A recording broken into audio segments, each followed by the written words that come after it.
Welcome sa Movie Flix Recap. Ngayon pag-uusapan natin ang pelikula na thriller horror na Pinamagatang. Sa pagsisimula ng pelikula, noong nakaraang Season 1, sa lugar ng Hawkins noong dekada 80, isang batang lalaki na si Will ang hinila ng isang halimaw papunta sa mundo ng Upside Down. Nagsimula ang mga kaibigan niya sa isang misyon ng pagsagip kay Will. Sa kanilang paglalakbay, nakilala nila si Eleven, isang batang babae na may superpowers na tumakas mula sa isang laboratorio. Unti-unti nilang natuklasan ang isang sabwatan ng gobyerno na gumagamit ng mga tao bilang mga bihag ng eksperimento. Sa huli, napatay agad ng halimaw ang pinuno ng laboratorio.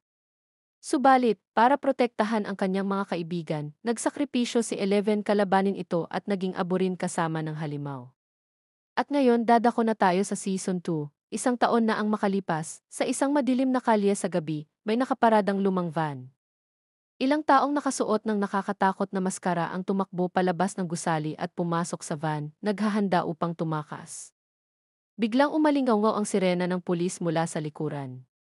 Hinahabol sila ng patrol car. Nang halos maabutan na sila, isang misteryosong babae ang pumikit habang mahigpit ang pagkakakuyom ng kanyang mga palad. Biglang gumuho ang lagusan sa itaas. Napapreno ng bigla ang driver. Nang magkamalay siya, wala namang palatandaan ng pagguho. Ang nakita niya ay isang ilusyon lamang. Itinuon ng kamera ang lente sa babae, may tumutulong dugo mula sa kanyang ilong at may nakatatong numero na 008 sa kanyang pulsuhan, hudyat na siya rin ay isang superhuman tulad ni Eleven. Pagkatapos, bumalik ang eksena sa bayan ng Hawkins. Mula nang gumaling si Will, muling nabuo ang grupo ng mga bata at ipinagpatuloy nila ang kanilang mga laro. Si Dustin ay sabik na makapag-set ng bagong arcade record at karaniwang siya ang nangunguna sa leaderboard. Hindi inaasahan, nalampasan siya ng isang taong nagngangalang Mad Max. Dahil sa pagkausisa, tinanong niya ang may-ari ng arcade tungkol sa taong iyon, ngunit sinabi ng may-ari na ibubunyag lamang niya ang detalye kung papayag si Mike na ipasama ang kapatid niyang si Nancy sa isang date. Siyempre, tumanggi si Mike na ipagkanulo ang kanyang kapatid at nakipagtalo sa may-ari ng arcade. Sa sandaling iyon, nakarinig si Will ng kakaibang ingay sa labas. Nang sasama na sana siya sa mga kaibigan upang silipin ito, napansin niyang mag-isa na siya. Biglang nabalot ng lumilipad na mga debris at kakaibang mga ugat ang arcade, na parang ang upside-down world. Umikot ang mga ulap na may kidlat at kulog, ngunit bago pa niya maaninag ang laman ng mga iyon, narinig niya si Mike na tumatawag. Agad na nawala ang kakaibang tanawin na para bang imahinasyon lang lahat iyon. Kinabukasan, pumasok si Sheriff Hopper sa istasyon ng pulis para magtrabaho. May isang ginoong matagal nang naghihintay sa labas, isa siyang dating mamamahayag na nagbitiw upang pag-aralan ang tungkol sa mga ekstraterestrial. Kamakailan, nakatanggap siya ng utos na imbestigahan ang pagkamatay ng kaibigan ni Nancy sa maliit na bayan na iyon. Ayon sa kanya, may mga espiya raw na Sobyet na aktibo sa lugar, at ang kanilang lihim na sandata ay isang batang babaeng may superpowers na mailahing Ruso, ang batang si Eleven. Sinubukan ng mamamahayag na makuha ang atensyon ni Hopper, ngunit dahil alam na ni Hopper ang sitwasyon, tinanggihan niya ito at umalis.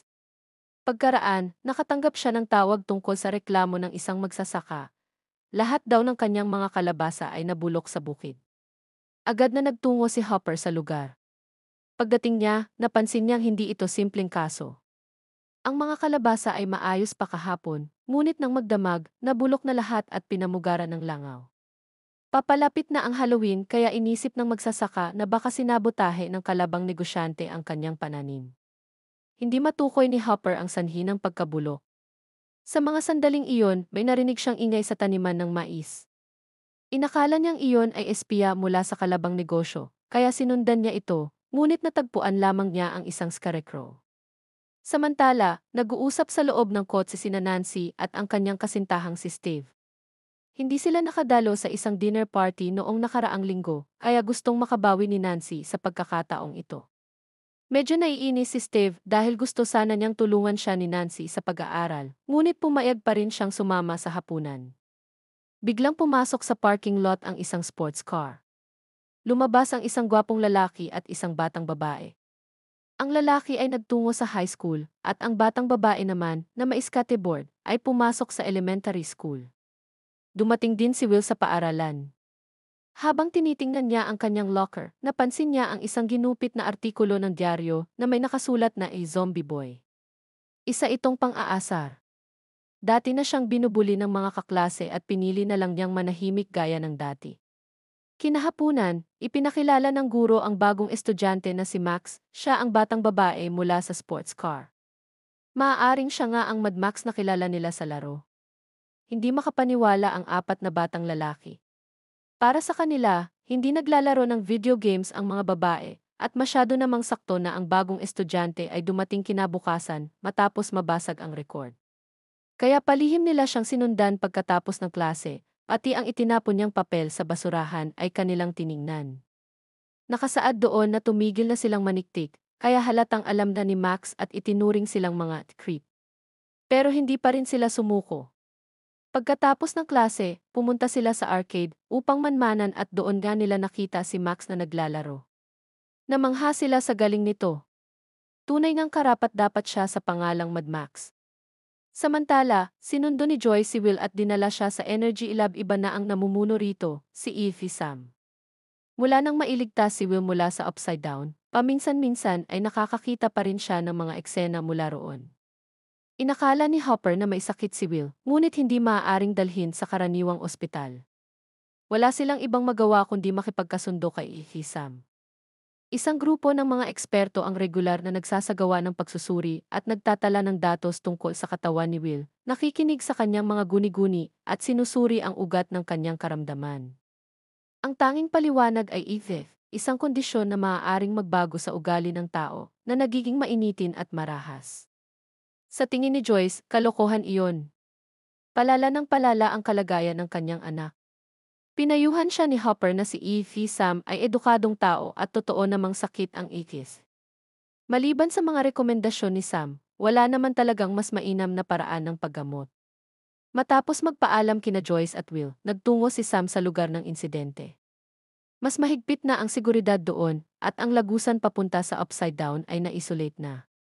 Ang parang laman ng mga ugat mula sa dating pasukan ay muling lumago at sinakop ang lupa. May mga spores na pumasok sa laboratorio, kaya kailangang magpadala ng mga tauhan upang sunugin ang mga iyon gamit ang torch. Dumating sina Nancy at Steve sa lugar ng hapunan upang makipagkita sa mga magulang ng namatay na kaibigan ni Nancy. Iisa lang ang anak ng mag-asawang iyon, kaya hindi nila matanggap ang pagsasara ng kaso ng pulisya. Ibinenta pa nila ang kanilang bahay upang makalikom ng pera at upahan ang mamamahayag para mag-imbestiga. Ayon sa ebidensyang hawak ng reporter, naramdaman ng mag-asawa na malapit na nilang malaman ang katotohanan. Nakaramdam ng matinding guilt si Nancy at nagpaalam sandali upang umiyak sa banyo. Naniniwala siyang may kinalaman siya sa pagkamatay ng kaibigan, ngunit dahil pumirma siya ng kasunduan sa pagiging kumpidensyal, hindi niya maibunyag ang totoo. Kaya't madalas na lang niyang samahan ang mga magulang ng kaibigan, hindi niya alam na patuloy pa rin silang nagsusumikap upang hanapin ang katotohanan. Si Mike naman ay patuloy pa ring inaalala ang nawala. Araw-araw, nagsasalita siya sa radyo sa parehong oras at lugar, umaasang maririnig siyang muli ni Eleven. Ngayon ay ika-negatibo 352 araw na. Halos nawawalan na siya ng pag-asa, ngunit bigla niyang narinig ang tinig ni Eleven. Nang subukan niyang muling makipag-ugnayan, boses lang ni Dustin ang narinig, sabik na nagkukwento tungkol sa bagong balitang nakuha nila tungkol kay Max. Sa kabilang banda, nagkulong si Will sa kanyang kwarto at gumuhit ng larawan ni Zombie Boy. Naiinis siya sa pakikitungo ng mga tao sa kanya, parang palagi silang nag-iingat na baka siya ay problema, parang isa siyang halimaw. Pinayuhan siya ng kanyang kuya na si Jonathan at nakaramdam siya ng ginhawa. Sa sandaling iyon, pumasok ang isang matipunong lalaki, ang bagong kasintahan ni Joyce, si Bob. Isa siyang tapat na lalaki na may kaalaman sa programming at may-ari ng digital imaging store sa bayan. Madalas niyang isama si Joyce at ang dalawang bata sa panonood ng scene. Masayahin at maalaga si Bob, dahilan para magustuhan siya ni Will. Isang gabi, nagising si Will upang pumunta sa banyo. Sa labas, kumikidlat at malakas ang hangin. Biglang bumukas mag-isa ang pinto sa harapan ng bahay, at lumitaw ang mga spores at laman na parang mga ugat sa paligid. Sa mga ulap, may aninong nilalang na may mga galamay. Ngunit sa ibang bahagi ng bayan, walang ganoong kakaibang pangyayari. Bandang hating gabi, nagmaneho si Hopper papunta sa kagubatan at dumating sa isang bahay na yari sa kahoy. Pagkatapos kumatok, narinig niyang may kumalansing na bolt, ngunit walang nagbukas. Bukas ang GC at mga ilaw, at may pagkaing para sa dalawa sa mesa, pati kalahating waffle. Laking gulat ni Hopper nang lumabas ang isang batang babae, si Eleven, na nawawala sa loob ng isang taon. Ang totoo, nang patayin ni Eleven ang halimaw, hindi siya naging abo kasama nito, kundi nahulog siya sa upside down. Nang magising siya, nasa isang paaralan siya sa mundong iyon, na palibutan ng maitim na hangin at mga ugat na parang laman. Dahil sa panghihina at takot, tinawag lamang niya ang pangalan ni Mike, ngunit walang tugon. Bigla niyang narinig ang mga tinig mula sa pasilyo. Sinundan niya ang tunog at nakita ang pulang liwanag na kumikislap sa dulo ng pader, isang malagkit na lamad na naghihiwalay sa dalawang mundo. Iyon pala ang lagusang binuksan ng halimaw noong nakaraang season, katulad ng butas sa puno na natuklasan ni Nancy sa kagubatan. Bumabalik ito sa normal makalipas ang ilang panahon. Ginamit ni Eleven ang kanyang telekinetic powers upang palawakin ang lagusan, dahilan para makabalik siya sa realidad mula sa upside down. Ngunit bakante na ang paaralan at nilinis na ang lugar, tanging mga bakas ng dugo na lamang ang naiwan sa sahig. Agad na nagtungo si Eleven upang hanapin si Mike. Ngunit ang bahay ni Mike ay napalibutan ng mga sasakyan ng pulis, at ang mga tauhan ng TE ay iniimbestigahan ang pamilya, sinasabing si Eleven ay isang mapanganib na nilalang. Nakatayo sa labas ng bintana na mailuhang dumadaloy, nakaramdam ng pagkawalang katarungan si Eleven. Tinulungan niyang patayin ang halimaw, ngunit hindi man lang siya nakatanggap ng pagkilala. Tila nakita rin ni Mike si Eleven, ngunit ang kanyang mga kilos ay nakaagaw ng pansin ng mga ahente ng TE, na agad nagpadala ng mga tauhan upang maghanap sa labas. Wala nang nagawa si Eleven kundi magtago sa ilalim ng puno, nagkukubli habang umiiyak. Sa mga panahong iyon, wala siyang matuluyan. Karaniwan siyang nabubuhay sa pamamagitan ng pangangaso sa kagubatan. Nang dumating ang taglamig, giniginaw siya sa sobrang lamig. Isang araw, nakatagpo siya ng isang mangangaso at kinuha lamang niya ang Amerikana ng lalaki. Sa ganitong paraan, nakaligtas siya sa kagubatan ng ilang araw pa. Noong araw ng Pasko, nakakita siya ng isang kahong-kahoy na natatabunan ng niebe. Sa loob nito ay may mga candy at waffles. Hindi na niya inisip kung kanino iyon, kinuha niya lamang at doon niya unang nakilala si Hopper. Di nagtagal, dumating ang Halloween. Tinanong ni Eleven si Hopper kung maaari siyang lumabas at maglaro, iniisip niyang sa pamamagitan ng simpleng disguise ay hindi siya makikilala ng masasamang tao. Ngunit tinanggihan siya ni Hopper na may katawa-tawang dahilan na ang paglabas sa bahay na iyon sa kahit anong dahilan ay masyadong mapanganib at tanging isang hangal lang ang gagawa niyon. Ayaw ni Eleven na maging hangal kaya tinanggap niya ang paliwanag ni Hopper. Pero nabadtrip pa rin siya at tumangging kumain. Dahil sa pagkaawa, nangako si Hopper na uuwi ng maaga kinagabihan. Bibili raw siya ng candy para kay Eleven at manonood sila ng mga palabas. Nakita ni Joyce ang mga guhit ni Will ng halimaw na may galamay. Inisip niyang baka muli na namang nakakakita si Will ng mga pangitain mula sa upside down. Nang tanungin niya, sinabi ni Will na mga sketch lang iyon para sa isang kwento. Ayaw ni Joyce na masaktan ang damdamin ni Will, kaya hindi na niya ipinilit upang hindi masira ang kasiyahan ng pista. Nagsuot ng mga Ghostbusters costume ang grupo ng mga bata at nagpa-picture sa kanilang mga magulang. Tanging si Mike lamang ang tila walang gana sa kamera. Pagkatapos ay sabay-sabay silang pumasok sa paaralan, nagtatalo pa kung sino ang gaganap na karakter, ngunit hindi naman ito sinira ang kanilang pagkakaibigan. Gayunman, napahiya sila nang bumaba ang ibang estudyante sa bus, walang sinumang nakasuot ng costume. Akala nila ay may engranding pagdiriwang, ngunit sila pala ang magiging katatawanan. Ngunit agad na nakuha ni Dustin at Lucas ang atensyon ni Max. Parehong naintriga ang dalawa at inakalang magugustuhan ni Max ang Ghostbusters outfit nila. Habang nasa harap ng kanyang locker si Max, nagplano silang lapitan siya, ngunit nag-atubili pa rin sila. Nang magpasya na sana silang kumilos, nakaalis na si Max. Kaya naghintay na lamang sila pagkatapos ng klase upang imbitahan siyang sumama sa kanilang trick-or-treating, binanggit pa nila ang lugar ng tagpuan. Ngunit basta na lamang tumalikod si Max. Habang palabas, sumakay siya sa kotse kasama ang gwapong lalaki, si Billy, anak ng asawa ng kanyang ama, at isang ganap na siga. Mahigpit siya kay Max, palaging naninira ng ibang tao, at walang pakialam sa buhay ng iba. Sa daan, nakasalubong nila sina Mike at ang mga kaibigan nito na palabas ng paaralan. Napansin niyang interesado si Max sa kanila, kaya binilisan niya ang takbo ng sasakyan, tila gustong banggain ang grupo. Sa sobrang kaba, hinawakan ni Max ang manibela at inagaw ang kontrol. Mabuti na lang at nakaligtas sila. Napahandusay sina Mike at ang kanyang mga kaibigan sa gilid ng kalsada, muntik nang maaksidente. Samantala, nakipag-ugnayan si Joyce kay Hopper at ipinakita ang mga guhit ng halimaw na may galamay, ikinumpara niya ito sa tanawin mula sa kanilang pintuan. Naniwala siyang baka hindi guni-guni lang ni Will ang mga iyon, kundi totoong mga pangyayari. Doon niya naisip na dalhin si Will sa lungsod upang ipatingin sa doktor. Sinubukan siyang pakalmahin ni Hopper, tinawag itong key flashback, at ipinaliwanag na maaaring trauma lang sa isip na gagaling din sa paglipas ng panahon. Binalaan din niya si Joyce na baka sa kagustuhan ng mga doktor sa lungsod na kumita, kung ano-anong dahilan ang ibigay nila, at baka mas hindi pa sila magaling kaysa sa mga eksperto sa lab. Matapos nito, isinantabi ni Joyce ang ideya ng pagpapalit ng ospital. Gayunman, may mga bagay na itinatago ang lab sa kanilang pagsisiyasat sa Upside Down, naglagay sila ng satellite equipment sa loob. Sa kasamaang palad, natunaw ito ng ulan kamakailan kaya naputol ang koneksyon. Ang oras ng pagkasira ay sakto sa sandaling nakatagpo ni Will ng ulap ng bagyo sa arcade. Lubhang nabahala si Effie Sam, ngunit hindi niya maunawaan kung bakit.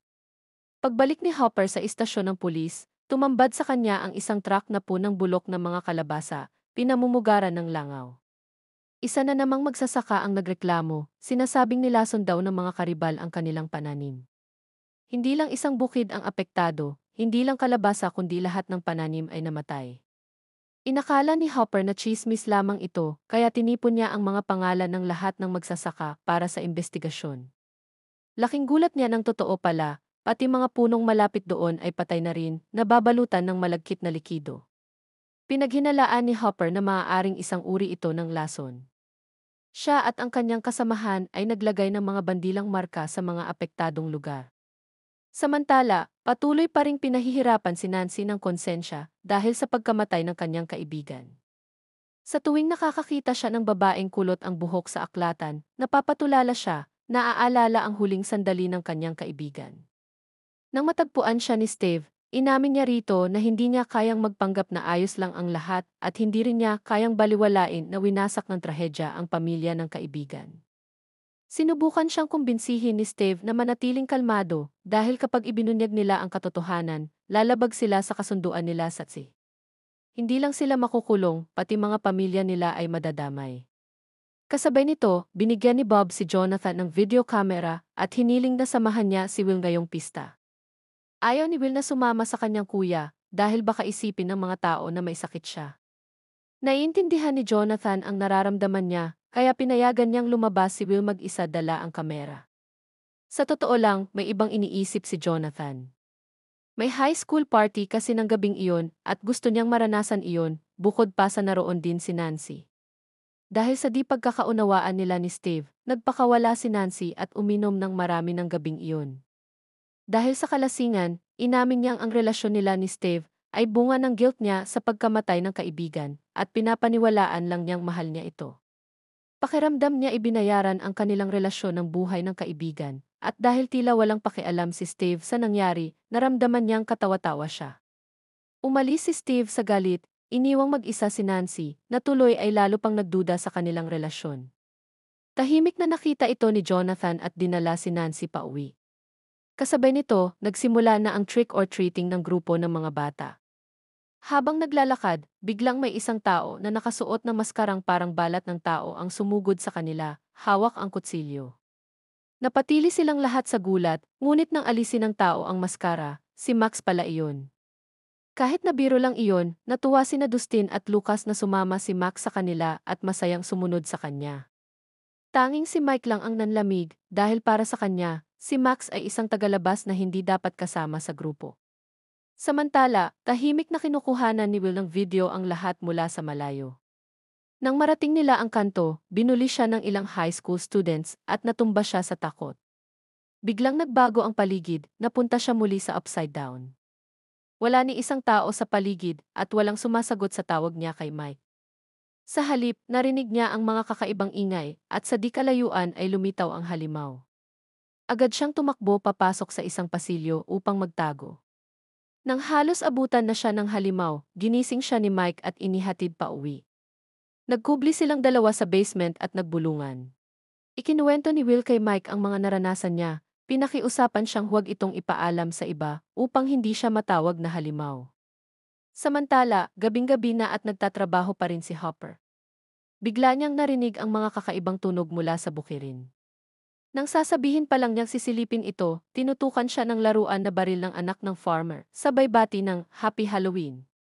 Bigla niyang naalala ang pangako niya kay Eleven at dali-dali siyang bumalik sa kanyang kotse, binili ang candy mula sa bata bago lumabas.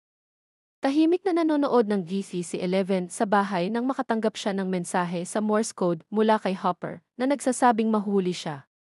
Agad na nawala ang kanyang dating masayang ekspresyon nang marinig niya ang katok sa pinto. Ayaw niyang papasukin si Hopper hanggang marinig niya ang kanyang paghingi ng paumanhin at malaman na may dalang candy ito. Gayunpaman, nanatili siyang nakatago sa silid, itinunog ang ihi sa static channel, tinakpan ang kanyang mga mata ng tela, at unti-unting pumasok sa kawalan. Narinig niya si Mike na nagmumura sa radyo, markado ang araw bilang ika-negatibo 353 mula nang sila'y magkahiwalay. Nagkaroon si Mike ng kakilakilabot na gabi ng Halloween at nagpakasapantaha na makakuha ng tugon mula kay Eleven upang mapanatili ang kanyang katinuan. Tinawag siya ni Eleven gamit ang kanyang superpower para makuha ang atensyon niya, ngunit inakala ni Mike na guni-guni lang niya ito, pinatay ang radyo, at umalis sa basement nang may panghihina ng loob. Umupo si Eleven sa silid, umiiyak at may dumudugong ilong. Sa panahong iyon, kakauwi lang ni Dustin at nakarinig ng tunog sa basurahan sa tabi ng pinto. Maingat siyang lumapit at binuksan ang takip at nakita ang isang nilalang nakahawig ng tadpole na maaaring ang slug na naipulbos ni Will noon at nakaligtas sa imburnal. Hindi alam ang pinagmulan nito, maingat na inilagay ni Dustin sa isang fish tank, ibinahagi ang kanyang paboritong na ugat candy at napansin ang takot nito sa init. Ngunit sa kalagitnaan ng gabi, nagsimulang umiyak ang slug sa loob ng fish tank. Ipinabalik tayo ng kwento sa taglamig 1 taon na ang nakalipas. Natuklasan ni Hopper na nabuksan ang kahong-kahoy at sa kabila ng bagyong nyebe, inilagay niya rito ang pagkain. Pinanood siya ni Eleven mula sa malayo at sinundan siya ng lumayo. Dinala siya ni Hopper sa cabin, dating tirahan ng kanyang lolo, na ngayoy imbakan na lamang. Kahit nasira-sira, maaari pa ring tirhan. Doon natagpuan ni Destitute Eleven ang kanlungan mula sa elemento. Upang maiwasang matuklasan ng lab, tinuruan siya ni Hopper ng Morse code at naglagay ng mga alarma sa kagubatan. Kapag may nakapukaw sa mekanismo, tutunog ang alarma, nagbibigay ng oras kay Eleven upang makatakas. Gayunpaman, kailangan niyang sundin ang 3 patakaran, manatiling nakasara ang kurtina, buksan lamang ang pinto sa katok na nakamorse, at huwag lumabas mag-isa. Ngunit hindi sumunod sa Eleven. Kinabukasan, humingi ng paumanhin si Hopper kay Eleven sa paglabag sa kanyang pangako, at upang aliwin siya, naghanda siya ng espesyal na waffle-filled na almusal. Bilang isang ama na nawalay sa kanyang anak na babae taon na ang nakalipas, inalagaan niya ngayon si Eleven bilang sarili niyang anak. Pinagaan niya ang damdamin ng paghihiwalay kay Mike, tiniyak na hindi sila dapat magkita ngayon dahil delikado, ngunit makikita niya si Mike sa lalong madaling panahon, hindi lamang sa kawalan kundi pati sa totoong buhay. Binigyan siya ni Eleven ng mapanuyang tingin at inulit ang kanyang tanyag na linya, "Friends don't lie." Iniiwasan ni Hopper ang kanyang tingin, napagtanto na walang bisa ang kanyang mga kasinungalingan, mabilis na nagbihis at sinubukang umalis. Gayunpaman, nagalit na si Eleven at itinapon ang almusal sa kanya bago umatras sa kanyang silid. Nang umalis na si Hopper papuntang trabaho, nilabag niya ang 3 patakaran, nagsuot ng jacket, binuksan ang pinto, at lumabas.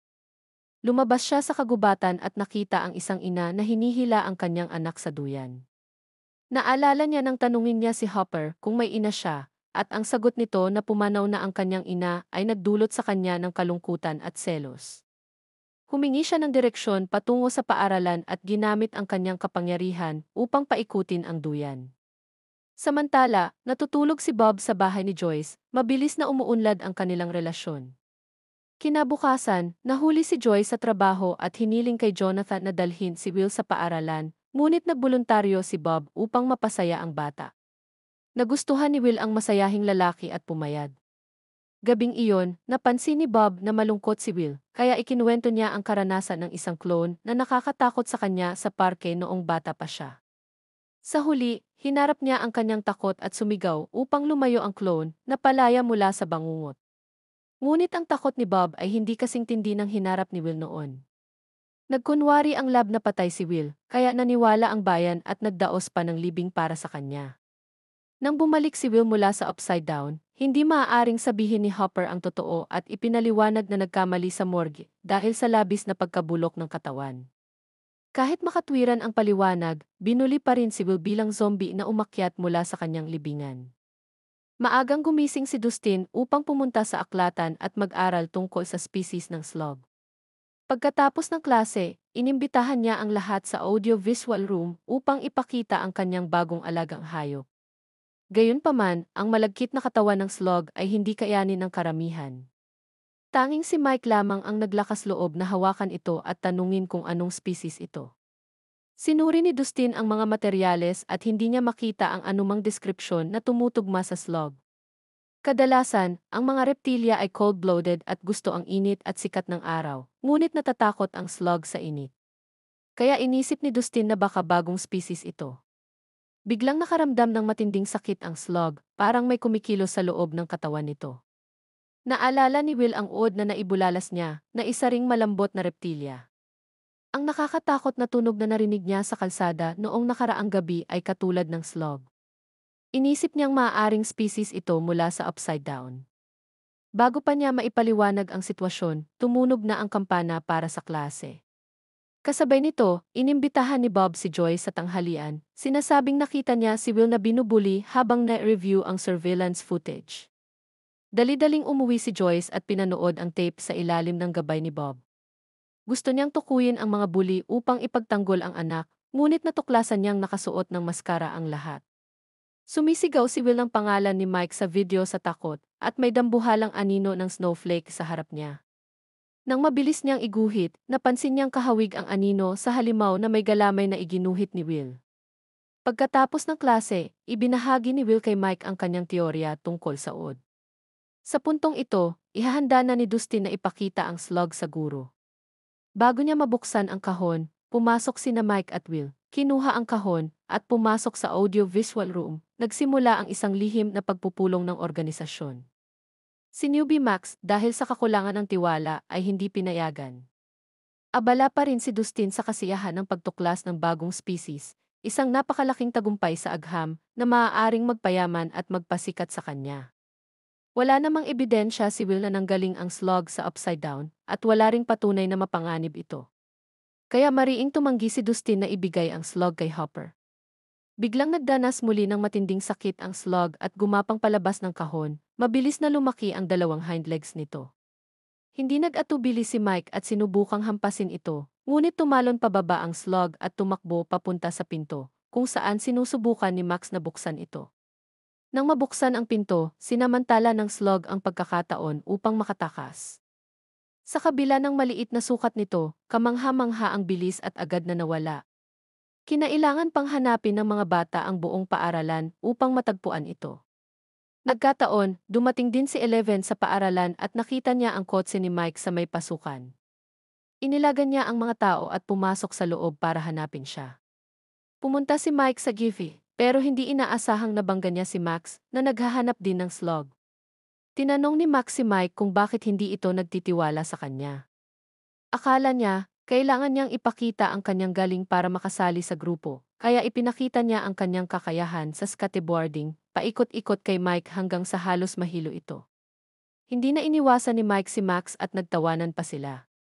Kahit walang halong romantikong damdamin ang tagpo, nasaksihan ito ni Eleven na hindi agad naintindihan ang nakita. Dahil sa bugso ng damdamin, ginamit niya ang kanyang telekinetic powers para madapa si Max at malungkot siyang umalis. Samantala, minamarkahan ni Hopper ang mga apektadong lugar sa mapa ng bayan.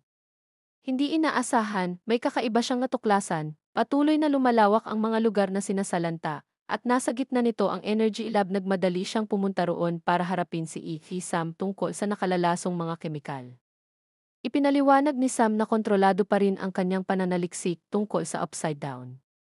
Ang huling pagsunog daw ay 2 araw na ang nakalipas, kaya imposibleng makaapekto ito sa kalikasan ng bayan. Hindi matukoy ni Hopper kung totoo ang sinasabi ni Sam, kaya pinilit niyang magpadala ito ng mga tao para magsagawa ng pagsusuri. Wala nang nagawa si Sam kundi kumuha ng mga sample ng lupa at magmungkahi ng solusyon. Samantala, kailangan daw ng pulisya na i-quarantine ang mga apektadong lugar. Nahihirapan si Hopper pero wala siyang ibang pagpipilian. Nakakuha siya ng tawag mula sa kasamahan na nagsabing may mag-ina raw na nag-ulat ng insidente.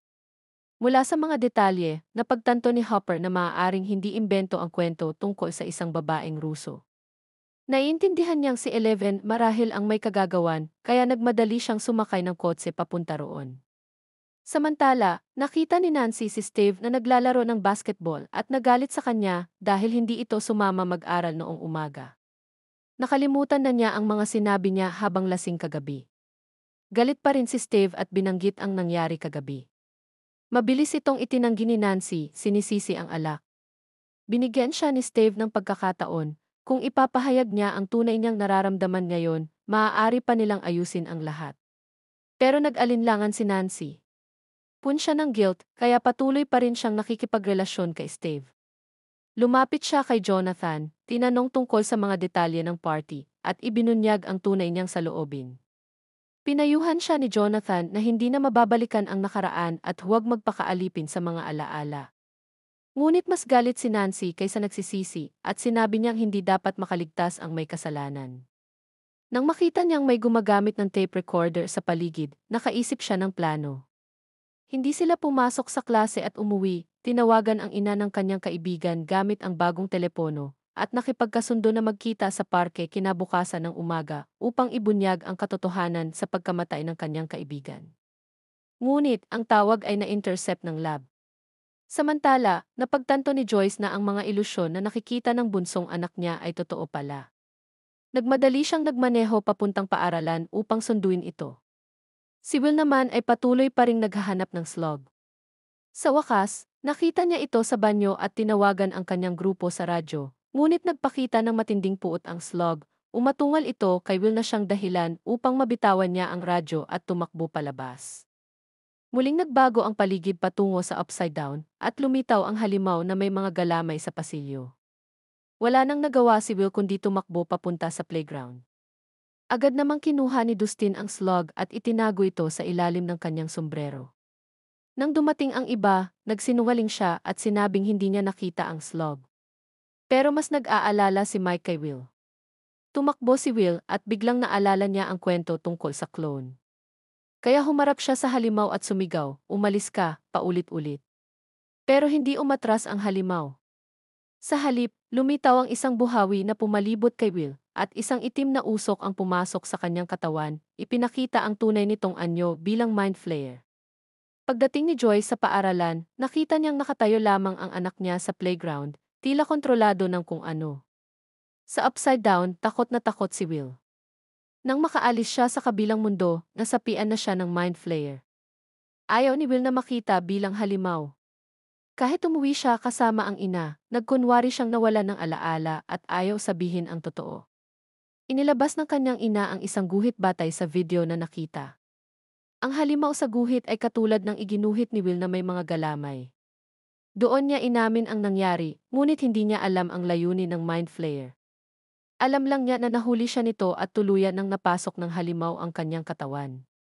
Gusto ni Joyce na protektahan ang anak at labanan ang halimaw, pero hindi niya alam kung paano, kaya kinailangan niyang umasa kay Hopper. Sa mga oras na iyon, nasa kubo sa kagubatan si Hopper, galit na galit. Nang makita niyang bumalik si Eleven, sinermunan niya ito, hindi man lang napansin ang pagod at lungkot ng bata. Hindi lang niya ito pinagalitan, pinagbawalan din niya itong lumabas, kinuha ang mga waffle nito, at pinagkaitan ng gihi sa loob ng 1 linggo. Lugmok pa rin sa sariling kalungkutan, hindi napigilan ni Eleven ang galit at ginamit ang kanyang kapangyarihan para pigilan si Hopper. Sa simula, gusto lang ni Hopper magbigay ng magaang parusa, pero lumala ito, naging 2 linggo, tapos 1 buwan. Sa kabila nito, matigas pa rin si Eleven. Wala nang nagawa si Hopper kundi tanggalin ang koneksyon ng Z. Nagpanik si Eleven. Karaniwan niyang ginagamit ang Zihi upang makontak si Mike. Dahil sa mapang-aping kilos ni Hopper, inihambing niya ito sa masamang doktor. Matapos gamitin ang kanyang kapangyarihan laban dito, malakas niyang isinara ang pinto, nagtago sa kanyang kwarto, at humagulgol.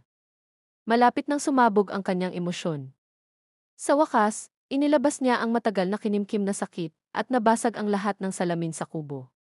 Napatigil si Hopper, nagulat ngunit nag-aalala kay Eleven. Sa gabing iyon, sa malamig na sala siya natulog.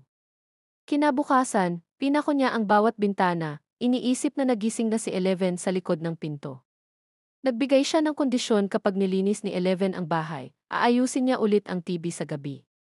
Samantala, tumawag si Joyce kay Hopper upang pag-usapan ang kalagayan ni Will. Sa kasamaang palad, hindi pa nakakapunta sa trabaho si Hopper, kaya nag-iwan na lamang siya ng mensahe sa opisyal na nakaduty. Kagigising lang ni Will, ngunit mukha siyang matamlay. Sinukat ng kanyang ina ang temperatura niya at napansing mas mababa ito kaysa sa normal. Gayunman, hindi daw siya nilalamig at ayaw niyang magpunta sa ospital. Wala nang nagawa ang kanyang ina, kundi imungkahi na maligo siya ng mainit na tubig. Ngunit nang mapuno ang bathtub ng maligamam na tubig, tumayo lamang si Will sa tabi nito at hindi makapasok. Nanginginig ang kanyang katawan at pinapawisan ng malamig. Pagsapit niya sa labas ng banyo, wala nang tubig sa bathtub. Inakala ni Joyce na masyado itong mainit, ngunit sinabi ni Will na mas gusto niyang malamig. Nang matanggap ni Hopper ang mensahe mula sa kanyang tauhan, nagmaneho siya papunta sa bahay ni Will. Panahon na iyon ng taglamig. Bukas ang mga pinto at bintana ng bahay at walang sinding fireplace. Nilalamig si Hopper, habang si Will naman ay komportabling nakaupo sa kama sa gitna ng malamig na hangin. Matapos marinig ang buong kwento, nagtataka si Hopper kung paano nalaman ni Will na gusto ng halimaw ang malamig. Sinabi ni Will na hindi siya sigurado, ngunit tila nakabaon sa isip niya ang mga alaala ng halimaw. Hindi man niya iniisip, nararamdaman niya ang nararamdaman nito, at sabay na sumisibol ang mga alaalang iyon, kumakalat at lumalaki na parang isang puwersang sumisipsip. Hindi niya ito maipaliwanag ng malinaw at halos maiyak siya sa hirap. Nakaisip ng paraan si Joyce at pinadrawing si Will ang nasa isip niya. Natapos ni Will ang guhit sa loob ng 1 araw. Nakilala ni Joyce ang mga detalyeng nasa bawat larawan. Nang pagdugtungin nila ni Hopper ang mga ito, lumabas na parang isang maze na puno ng paikot-ikot na asul na linya, na sa masusing pagtingin ay kahawig ng mga ugat ng puno. Naalala ni Hopper ang sinabi ni Will tungkol sa sumisipsip na alaala, kaya bigla siyang natauhan at naisip na ang mga linyang iyon ay maaaring mga ugat ng laman mula sa upside down. Sa kabilang banda, lihim na dinala ni Dustin ang slug sa bahay at inilagay ito sa aquarium sa kanyang kwarto. Pinakain niya ito ng naugat at tinakpan ang tangke ng tela upang hindi pasukan ng liwanag bago pumasok sa paaralan.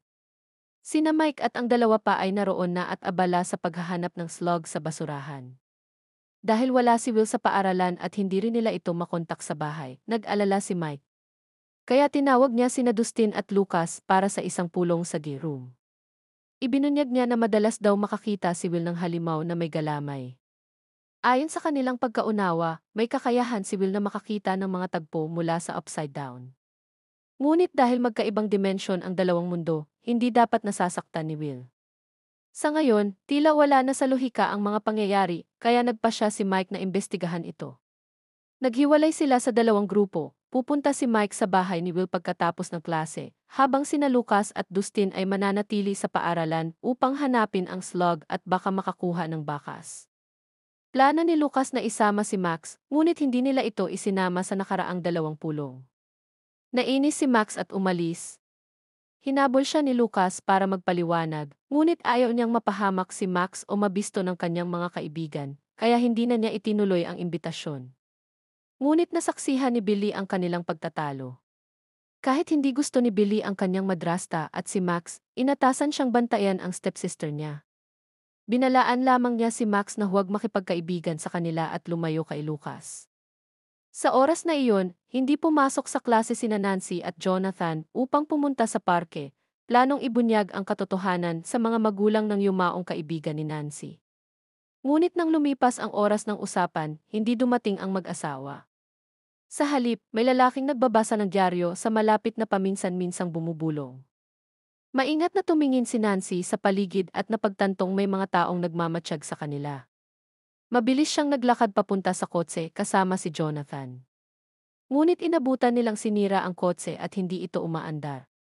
Unti-unti silang pinalibutan ng mga tao at may lumapit at sinabing bumaba sila ng sasakyan.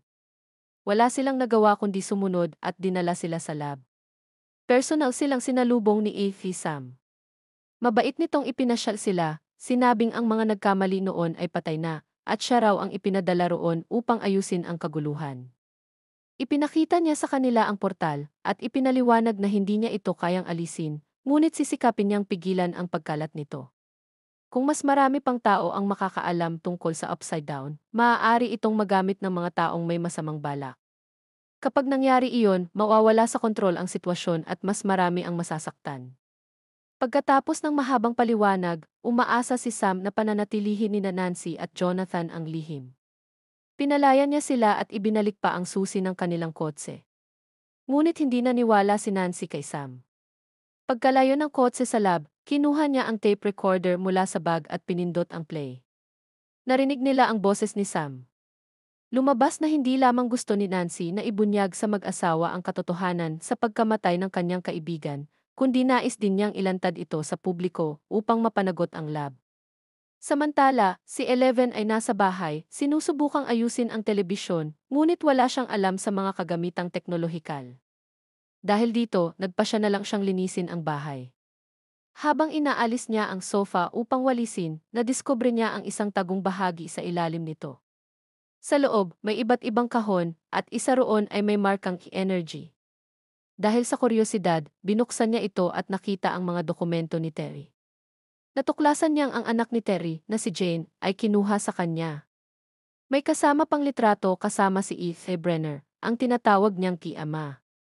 Binuksan ni Eleven ang radyo, tinakpan ang mga mata, at ginamit ang kanyang telepathy upang hanapin si Terry. Nang makapasok siya sa mental space, nakita niyang may babaeng nakaupo sa upuan, paulit-ulit na sinasabi ang isang parirala. Nang makita siya ng babae, tila nagkaroon ito ng linaw sa isip at tinawag ang pangalang Jane. Ngunit bago pa makapagtanong si Eleven, naglaho si Terry. Naisigaw ni Eleven, "Mama," ngunit walang tugon. Samantala, palihim na umuwi si Dustin habang hindi nakatingin si Lucas. Dumiretso siya sa kanyang silid, handang kausapin ng seryoso ang slug. Ngunit nang alisin niya ang telang nakatakip sa aquarium, wala na ito roon, may naiwan lamang na madulas na balat. Basag ang salamin ng tangke at may bakas ng dugo. Mula sa likod ng sofa, narinig niya ang nakakakilabot na tunog ng inunguya. Dahan-dahan siyang lumapit at nakita niyang pinatay ng slug ang alaga niyang pusa at kinakain ito. Nang mapansin siya ng nilalang, bumuka ang nakakatakot nitong bibig, katulad ng halimaw na nakaharap nila noong nakaraang season. Naalala ni Hopper ang mga ugat ng laman kaya nagmadali siyang pumunta sa taniman ng kalabasa, may dalang pala. Naghukay siya hanggang gabi at tuluyang nakumpirma ang kanyang hinala. Sa ilalim ng lupa ay may mga ugat ng laman. Pagkatapos ng ilang hukay, bumukas ang isang butas na kasya ang tao. May hawak na flashlight, pumasok si Hopper sa butas at natuklasang sinakop ng mga ugat ng laman ang ilalim ng lupa, bumuo ng malawak na network ng mga lagusan. Samantala, dinalaw ni Mike si Will at nakita niyang pawis na pawis ito at puno ng kakaibang mga guhit ang bahay. Nang tanungin niya, inamin ni Will na sinapian siya ng isang demonyo at hindi siya makawala. Ngunit nakikita niya ang mga alaala ng demonyo sa totoong oras. Hinikayat siya ni Mike na tingnan ito sa positibong paraan, maaari siyang maging espiya upang tulungan silang pigilan ang demonyo. Ngunit nanginginig pa rin sa takot si Will. Paano kung malaman ng demonyo na sinusubaybayan niya ito? Hinawakan ni Mike ang kamay ng kaibigan at sinabing hindi nila hahayaang magtagumpay ito. Nasa loob pa rin ng lagusan si Hopper, nag-iinspeksyon gamit ang mahina niyang flashlight. Bukod sa makapal na hangin at mga ugat ng laman, may mga kakaibang tumor na naglalabas ng ingay. Kapag may nilalang na lumapit, bigla itong nagpapakawala ng lasong alikabok. Hindi ito naagapan ni Hopper at natalsikan sa mukha, dahilan para siya'y umubo ng malakas. Lumabo ang kanyang paningin at nawalan siya ng malay sa lagusan. Kasabay nito, tinakpan ng mga ugat ng laman ang labasan. Lumipat ang eksena kina Nancy at Jonathan. Matapos makuha ang recording, hindi sila umuwi kundi nagtungo sa isang motel. Wala nang pakialam ang may-ari dahil sanay na ito sa mga kabataang dumarating ng gabi. Nang tanungin sila kung single o double bed, sabay silang sumagot ng key double bed. Naupo sila sa kama, nakabukas ang ilaw at awkward na nag-uusap. Kinabukasan, nagising si Hopper sa loob ng lagusan, umubo ng lason at agad na naghanap ng labasan. Ngunit harangan ng mga ugat ang daan. Pinunit niya ang bahagi ng damit upang takpan ang ilong at bibig para hindi na muling makalanghap ng alikabok. Pagkatapos ay nagsimulang maghanap ng ibang labasan. Napakakomplikado ng lagusan, puno ng mga sangang daan. Gumamit siya ng sigarilyo bilang marka habang sinusubukan niyang makipag-ugnayan sa labas gamit ang radyo, ngunit walang sagot. Bigla niyang narinig ang kakaibang tunog sa ilalim ng kanyang paa, tila may naapakan siya. Nang sindihan niya ang flashlight, nakita niya ang makipot na lagusan na puno ng mga buto at bangkay ng hayop. Masayang kinakain ng mga ugat ng laman ang isang bangkay. Dahil dito, naisip niyang kung may nadalang hayop dito, dapat ay mailabasan malapit. Kumuha siya ng buto, binalutan ito ng damit at ginawang sulo. Sinindihan niya ito at sinunog ang mga ugat. Nang umatras ang mga ito, lumitaw ang lupa sa ilalim. Sinimulan niyang hukayin gamit ang mga kamay, ngunit hindi siya makalusot. Pagod na pagod, umupo siya sandali. Sa pagkakataong iyon, gumapang ang mga ugat sa kanyang mga binti at umakyat sa balikat, ibinagsak siya sa lupa. Hindi na niya nakuha ang kutsilyong nahulog. Mabilis siyang binalot ng mga ugat ng laman. Kinaumagahan, balisa ang ina ni Dustin sa pagkawala ng kanilang pusa. Nagsinungaling si Dustin, sinabing baka lumabas lang ito at naligaw. Nagkunwari pa siyang tumawag sa ahensya at sinabing may nakakita raw sa pusa sa ibang lugar at hiniling sa ina na hanapin ito. Pag-alis ng ina, agad niyang binuksan ang cellar sa labas, nagsuot ng helmet at proteksyon at naglatag ng mga piraso ng karne. Binuksan niya ang pintuan ng silid at tinawag ang slug upang kumain. Bago pa ito lumabas, nagtago siya sa bodega sa labas. Makalipas ang ilang sandali, lumabas nga ang slug, sinusundan ang karne papunta sa cellar. Ngunit nakita rin ito si Dustin at lumapit sa bodega. Sa takot, mabilis na tumakbo palabas si Dustin, hinampas ng kahoy ang slug at naitulak ito sa cellar. Agad niyang nilock ang cellar, inilibing ang pusa, nilinis ang mga bakas ng dugo sa silid, at sinubukang kontakin sina Mike at Lucas sa radyo. Ngunit walang sumagot. Sa halip, inis na pinatay ng kapatid ni Lucas ang radyo. Wala nang nagawa si Dustin kundi hanapin si Mike sa bahay nito, ngunit wala siya roon. Sa sandaling iyon, dumating si Steve upang humingi ng tawad kay Nancy na wala rin sa bahay. Kaya pinakiusapan ni Dustin si Steve na tulungan siya. Samantala, umalis si Eleven nang hindi nagpapaalam at sumakay ng sasakyan papunta sa bahay ni Terry. Ang nagbukas ng pinto ay ang kanyang tiyahin, ang kapatid ni Terry. Napagkamalan niyang tindera si Eleven at isinara agad ang pinto bago pa man makapagsalita si Eleven. Napilitan si Eleven na gamitin ang kanyang telekinetic powers para buksan ang pinto. Dumudugo ang kanyang ilong habang tinititigan ang kanyang tiyahin nang may matatag na mga mata, hinihiling na makita ang kanyang ina. Noong una, inakala ng babae na nagsisinungaling ang bata dahil sinabi ng ospital noon na nakunan ang kanyang kapatid. Medyo nagduda siya noon sa pahayag ng ospital at ngayong nasaksihan niya mismo ang telekinesis, pinapasok niya si Eleven. Gayunman, nang magkita ang mag-ina matapos ang mahabang pagkakawalay, nakaupo pa rin si Terry sa upuan, tulala, paulit-ulit na inuusal ang isang parirala na parabang hindi niya nakikilala ang anak na nasa harapan niya. Pinayapan ng tiyahin si Eleven, sinasabing kahit senile na si Terry, palagi niyang pinaniniwalaan na babalik si Eleven at naghanda pa nga siya ng kwarto para dito. Dinala niya si Eleven upang ipakita ang maaliwalas na kwarto. Iyon ang kwartong pinapangarap ni Eleven, ngunit hindi niya inasahan na malubha na pala ang sakit ng kanyang ina. Sa sandaling iyon, kumurap-kurap ang ilaw sa pasilyo, Tila ginagabayan si Eleven patungo sa silid ni Terry. Agad niyang naunawaan na sinusubukan ng kanyang ina na makipag-ugnayan sa kanya gamit ang sariling kapangyarihan. Kaya't naghanda ang kanyang tiyahin ng piring para kay Eleven at ang GC ay lumipat sa channel na walang signal. Nang pumasok si Eleven sa larangan ng kamalayan, inuulit pa rin ni Terry ang parehong parirala. Sa pagkakataong ito, nang lumapit si Eleven, nakita na niya sa wakas ang mensaheng gustong iparating ng kanyang ina. Noong buntis pa si Terry, nagkaroon siya ng matinding pagdurugo. Sa pamamagitan ng kaisarian section, ipinanganak niya si Eleven at ang doktor na nagsagawa ng operasyon ay si E.F. Brenner. Sa malabo niyang ulirat, malinaw niyang narinig ang iyak ng sanggol, ngunit nang siya'y magising, sinabi ng ospital na nakunan siya. Naniwala si Terry na dinukot ni E.F. Brenner ang kanyang anak, kaya sinampahan niya ito ng kaso, ngunit hindi ito umusad. Nawalan siya ng pag-asa, kaya't kinuha niya ang kanyang baril at nagtungo sa laboratorio upang bawiin ang anak. Isa na lang sanang hakbang at makukuha na niya ito nang buksan niya ang pintuan ng silid ng anak at makita si Eleven at isa pang batang babae, ngunit bago pa man niya mailabas ang mga ito, sinunggaban siya ng mga gwardya sa dahilan na may diferensya raw siya sa pag-iisip.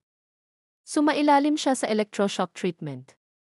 Mula noon, naging senile si Terry, paulit-ulit na inuusal ang iisang parirala. Samantala, maagang umalis sina Nancy at Jonathan papunta sa isang malayong lugar at dumating sa harap ng isang bodega. Pinindot nila ang doorbell sa lumang gate na bakal. Nang makumpirma ng may-ari ang kanilang pagkakakilanlan, binuksan ito mula sa loob. Ang taong lumabas ay, nakakagulat, ang reporter na nag-imbestiga sa misteryosong pagkamatay ng kaibigan ni Nancy na pinaniniwala ang pinaslang ng mga Soviet spies. Alam ni Nancy na hindi nila kayang pabagsakin ang laboratorio ng sila lang, kaya't kinontak niya ang reporter. Isa itong bihasang tao na nakatagpo na ng daan-daang pahiwatig at maraming susi sa kaso, ngunit sa isang tingin sa dingding, napansin ni Nancy ang isang nakamamatay na pagkakamali. Nagulo ng reporter ang timeline at ang pagkakakilanlan ni Eleven, kaya ipinaliwanag ni Nancy ang sitwasyon at pinatugtog ang recording ni Effie Sam. Pagkarinig sa katotohanan, tila naguluhan ang reporter. Napakakaiba ng kwento tungkol sa upside down at mahirap itong paniwalaan ng publiko. Kahit may recording, walang magiging epekto ito sa laboratorio. Habang nakikinig ng musika at umiinom ng vodka, bigla siyang nakaisip ng solusyon. Dahil hindi tatanggapin ng publiko ang orihinal na kwento, bakit hindi ito baguhin upang magmukhang kapanipaniwala? Halimbawa, ang pagkamatay ng kaibigan ni Nancy ay dulot ng tagas ng nakalalasong gas mula sa laboratorio. Magdudulot ito ng takot sa publiko at magpapaunahan ang mga media sa pag-ulat na pipilit sa gobyerno na ipasara ang laboratorio. Habang nag-aalmusal sa bahay, tinanong ni Lucas ang kanyang ama kung paano paamuhin si Mommy kapag nagagalit. Sinabi ng ama na mag-sorry muna at ibigay kung anuman ang gusto nito. Tila naliwanagan si Lucas. Naabala siya sa pagtatalo nila ni Max kaya gumawa siya ng dahilan upang makaalis at subukang ayusin ang kanilang pagkakaibigan. Kaya't hinintay niya ito sa arcade, hiningi sa may-ari ang isang pribadong silid upang makapag-usap sila ng tahimik. Tapat si Lucas at binalaan pa si Max na delikado ang malalaman nito, na lalo namang nagpasigla ng kanyang interes. Nagpasya si Max na bigyan siya ng pagkakataon, ngunit nang marinig ang katotohanan, tila masyadong katang-isip ito. Inakala ni Max na gumagawa lamang ng kwento si Lucas, kaya mas lalo siyang nagalit. Ngunit ngayon, hindi na nakipagtalo si Lucas, sa halip ay seryosong sinabi, ang mga kaibigan, hindi nagsisinungaling, napaisip si Max na baka totoo nga si Lucas, ngunit humingi siya ng ebidensya, at hindi nakasagot si Lucas. Nararamdaman ni Will ang panganib kay Hopper at nagmadaling iguhit ang kapaligirang kinaroroonan nito. Kinuha ni Joyce ang mga maliliit na guhit at inihambing sa mas malaking mapa at mabilis na natukoy ang posisyon nito. Hindi ito mapa ng bayan kundi ng mga ugat ng tunel. Kailangan nilang malaman ang tiyak na lokasyon. Habang nawawalan na ng ideya si Joyce, dumating si Bob upang maghatid ng mga laruan kay Will. Pagpasok ni Bob sa silid, napatigil siya sandali. Puno ng mga guhit ni Will ang mga dingding, napaka-abstrakto ng mga ito. Hindi siya pinayagang magtanong ni Joyce, at itinuro pa niya ang isang sangang daan sa isa sa mga guhit, tinanong kung saan iyon. Inisip ni Bob na hindi nararapat pag-usapan iyon sa harap ng bata, kaya hinila niya si Joyce papunta sa isang silid upang mag-usap ng pribado. Doon, napansin niya ang hugis-pusong pattern sa bintana na kapareho ng anyo ng Lover's Lake sa Hawkinstown. Bigla siyang nagkaroon ng ideya. Napansin niyang may lohika ang pagkakaayos ng mga guhit, iniiwasan nito ang mga bahagi ng tubig hanggat maaari. Nakaisip siya ng paraan upang mailigtas si Hopper. Pinasukat niya kay Joyce ang distansya ng mga lawa at kinuwenta ang proporsyon sa mapa ng bayan, mabilis na natukoy ang tinatayang lokasyon ni Hopper. Agad silang nagpunta upang iligtas ito. Sa parehong oras, nakakuha na ng resulta ang laboratorio mula sa pagsusuri ng lupa. Walang bakas ng kontaminasyon o lason ang nakita. Ngunit nang painitin ang isang bahagi ng lupa, nagsimula itong lumutang at umikot sa loob ng bote. Nakakagulat dahil pati ang mga hindi pinainit na lupa sa iba pang bote ay nagpakita ng parehong reaksyon. Samantala, sa tulong ng paggabay ni Will, natagpuan ni Bob ang sasakyan ni Hopper malapit sa isang malaking hukay. Ang gitna ng hukay ay puno ng gumagalaw na mga ugat na laman. Mabilis na pinutol ni Joyce ang mga ugat na humaharang sa pasukan at sabay silang pumasok ni Bob sa tunel. Agad nilang nakita ang sigarilyong itinapon ni Hopper sa lupa. Sinundan nila ang bakas at natagpuan si Hopper na nakagapos ng mga ugat, kaya agad nila itong pinalaya. Nang dumating ang mga tauhan ng laboratorio, armado ng mga high-temperature spray gun, nakalabas na sina Hopper, Joyce, at Bob mula sa parang kuweba. Sinimulan ng mga tauhan ang pagsusunog sa mga ugat, ngunit habang tinutupok ng apoy ang mga ito, naramdaman ni Will sa labas na parabang sinusunog siya ng matinding apoy, gumugulong sa lupa sa matinding sakit at napapasigaw pa. Samantala, pumunta ang mga mananaliksik sa bahay ni Joyce upang kunan ng litrato ang landas ng mga ugat, kinuha ang mga kaugnay na materyales tungkol sa Mind Flayer, at sinubukang hilingin kay Joyce na tulungan silang punan ang mga detalye. Puno na lamang si Joyce ng galit ngayon. Naipasa na niya ang kanyang anak para gamutin, ngunit hindi ito nakatanggap ng epektibong paggamot sa loob ng 1 taon. Ngayon na lumalala ang kondisyon ng kanyang anak, iniisip niyang ilipat ito sa mas malaking ospital. Hindi sumang-ayon si Sam, ngunit siya at ang kanyang mga mananaliksik ay hindi pa rin maunawaan kung ano ang problema kay Will. Samantala, sinamahan ni Dustin si Steve pauwi, hinugot ang isang spike baseball bat at sinabihan siyang tingnan ang kalagayan ng slug sa basement. Gayunman, nang bumaba si Steve, wala roon ang slug. Ang naiwan lamang ay isang patong ng balat, kamakailan lang natanggal na may natitirang malagkit na slime. Nasira ang pader sa ilalim ng lupa at isang walang hanggang kuweba ang humantong sa kagubatan. Matapos ang pangalawang pagpapalit ng balat nito, bumalik ang slug sa kanyang grupo. Sa parehong oras, sinimulan naman ni Nancy ang kanyang plano. Kinopya nila ang nilalaman ng recording, saka inilagay ang tape at isang liham na may pagbibigay babala sa isang sobre, at ipinadala ang nakapipinsalang impormasyon sa iba't ibang pahayagan. Ang kailangan na lang nilang gawin ay hintayin dumating ang mga mamamahayag. Mapipilitan ang laboratorio na magsara sa ilalim ng pagbabantay ng publiko. Pinaalalahanan ng reporter ang dalawa na huwag itago ang kanilang nararamdaman. Inimbitahan pa nila silang manatili sa kanyang bodega. Tumanggi sina Nancy at Jonathan na sila ay nagmamahalan, ngunit tinanggap pa rin nila ang imbitasyon. Sa gabi, kahit na magkaibang silid sila, pareho silang hindi makatulog, paikot-ikot sa kama. Sinubukan nilang bigyang katwiran ang kanilang ginawa, kahit pa lumapit sa isa't isa, upang payuhan na huwag masyadong mag-overthink. Si Jonathan ang unang hinarap ang kanyang damdamin, bigla ang hinalikan si Nancy. Hindi na tumutol si Nancy. Sa wakas, nagsama sila. Kinabukasan, nalaman ni Lucas mula sa kapatid na sinubukan siyang kontakin ni Dustin, pati na ang pag-iwan ng alert message. Agad siyang nagpadala ng tugon sa radyo. Hindi nagalit si Dustin sa pagkawala ni Lucas noong nakaraang gabi, ngunit binanggit ang mutasyon ng slug. Ngayon, ito ay lumaki at naging isang nilalang na walang mukha. Upang hulihin ang slug, plano ni Dustin na maglatag ng karne sa daan, habang si Steve naman ang magtatakda ng bitag sa lumang basurahan. Gusto ring tumulong ni Lucas. Naalala niya ang sinabi ni Max na wala siyang ebidensya, kaya ito ay isang perpektong pagkakataon upang ipakita sa kanya. Kaya, una niyang hinarap si Max. Ang mainit ang ulo na kapatid na si Billy ay nag-ehersisyo at masyadong abala upang buksan ang pinto. Ginamit ni Max ang pagkakataong ito upang makipag-usap kay Lucas. Gayunman, upang hindi mapansin ni Billy, sinabi niyang may nagdaraan na nagbabahagi ng ebanghelyo, saka umakyat sa bintana upang sumama kay Lucas. Samantala, naliligo sina Dustin at Steve habang may karne sa daan. Pinag-usapan nila kung paano mapapasuyo ang puso ng mga babae, ngunit hindi nila napansin na pumasok na sila sa saklaw ng mga ugat. Pagdating nila sa destinasyon, matagal nang naghihintay sina Lucas at Max. Nang makita si Max, bahagyang nadismaya si Dustin. Hindi niya inasahan na matapos ang lahat ng kanyang pagsisikap, si Lucas ang makakakuha ng pabor ng babae na gusto niya. Gayunman, wala silang sama ng loob sa isa't isa. Sa halip, nagsanib puwersa sila upang maghanda ng bitag, sinelyuhan ang pasukan ng lumang bus gamit ang sheet metal bilang taguan. Naglatag sila ng maraming hilaw na karne sa lupa, saka binuhusan ng gasolina mula sa karne hanggang sa pasukan ng abandonadong bus. Matapos nito, kailangan na lang nilang hintayin ang gabi. Sa panig ng laboratorio, nakita ni si Sam na lumalala ang sitwasyon at nagpasya na hindi itago ang anumang impormasyon kay Hopper at sa iba. Nang makabawi si Hopper, dinala siya ni Sam sa apektadong lugar. Napakadilim ng hangin sa loob.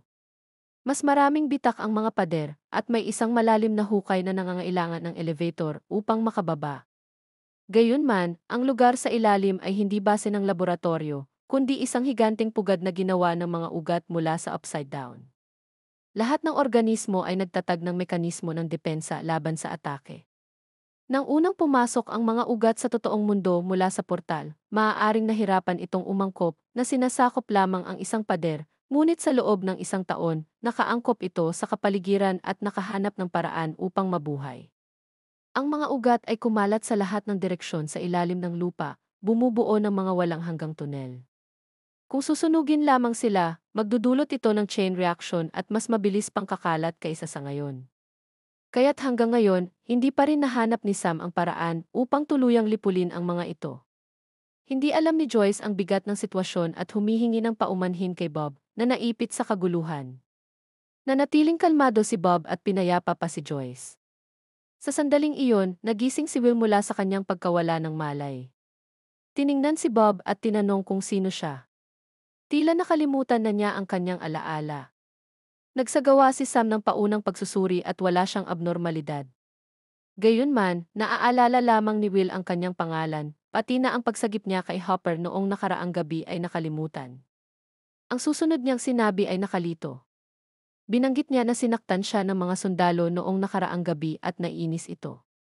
Wala ni isa sa mga naroroon ang nagtanong, ngunit may kutob si Sam. Inutusan niya ang isang tauhan na kumuha ng piraso ng flesh vine, saka sinindihan gamit ang torch. Habang papalapit ang apoy, naramdaman ni Will ang matinding sakit.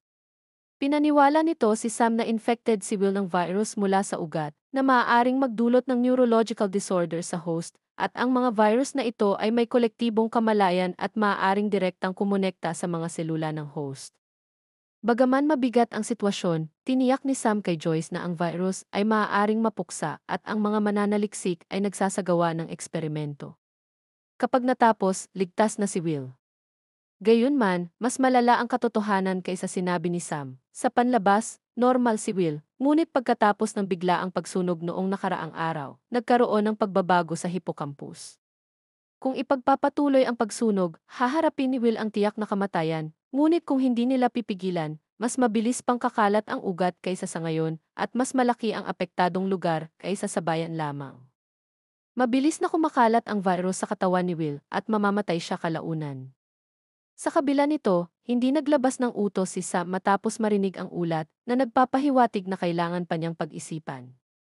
Nakapagpadala si Hopper ng Morse code message sa cabin, sinubukang ipaliwanag kay Eleven kung bakit hindi siya nakabalik upang ayusin ang ihi noong nakaraang gabi, ngunit walang sagot mula sa cabin dahil wala si Eleven. Inakala ni Hopper na galit pa siya, kaya nag-iwan siya ng voice message, nangako na babalik siya sa lalong madaling panahon. Nahulog pa rin sa takot si Will mula sa nakaraang gabi. Nang sa wakas ay nakabawi siya, sinabi kay Mike na alam niya kung paano patayin ang Demogorgon. Sa kanya hiniling sa mga mananaliksik na iguhit ang landas ng mga ugat. Matapos mag-isip, itinuro ni Will ang isang larawan kung saan nagtagpo ang mga ugat, Sinabing ayaw ng mga ito na makita niya ito, malinaw na nagpapahiwatig na mahalaga ang lugar na ito. Walang pag-aalinlangan, iniutos ni AC Sam sa kanyang mga tauhan na mag-armas at pumunta sa lokasyon na itinuro ni Will. Sa panahong ito, bumalik sina Nancy at Jonathan sa bayan, at ang tanawin sa bahay ay nagulat sila. Isang araw lamang silang wala, ngunit magulo na ang lugar, parang basurahan. Nawawala sina Joyce at Will, at may natagpo ang piraso ng kakaibang Polaroid sa sahig, na nagpapahiwatig na may dumaan roon. Pinaghihinalaan nilang kinuha ng laboratorio ang kanilang pamilya, kaya nagmadali silang puntahan ito. Hanggang hating gabi, nakatayo si Lucas sa itaas ng bus, pinagmamasdan ang sitwasyon gamit ang binoculars.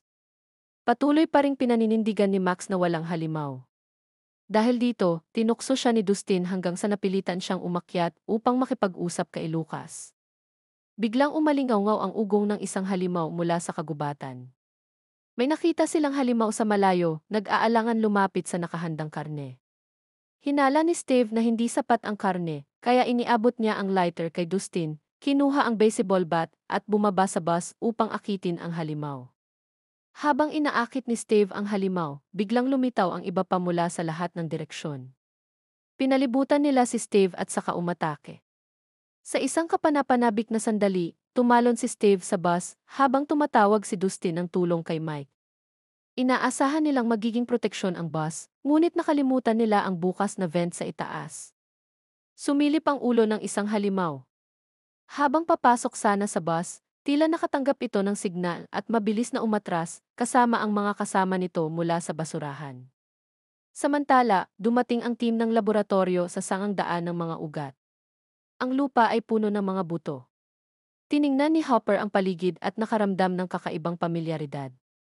Naalala niyang dinalaw niya ang lugar na ito na parang libingan lamang ng mga buto. Sa ospital, umiiyak si Will at humihingi ng paumanhin, sinasabi na pinilit siya nitong gawin.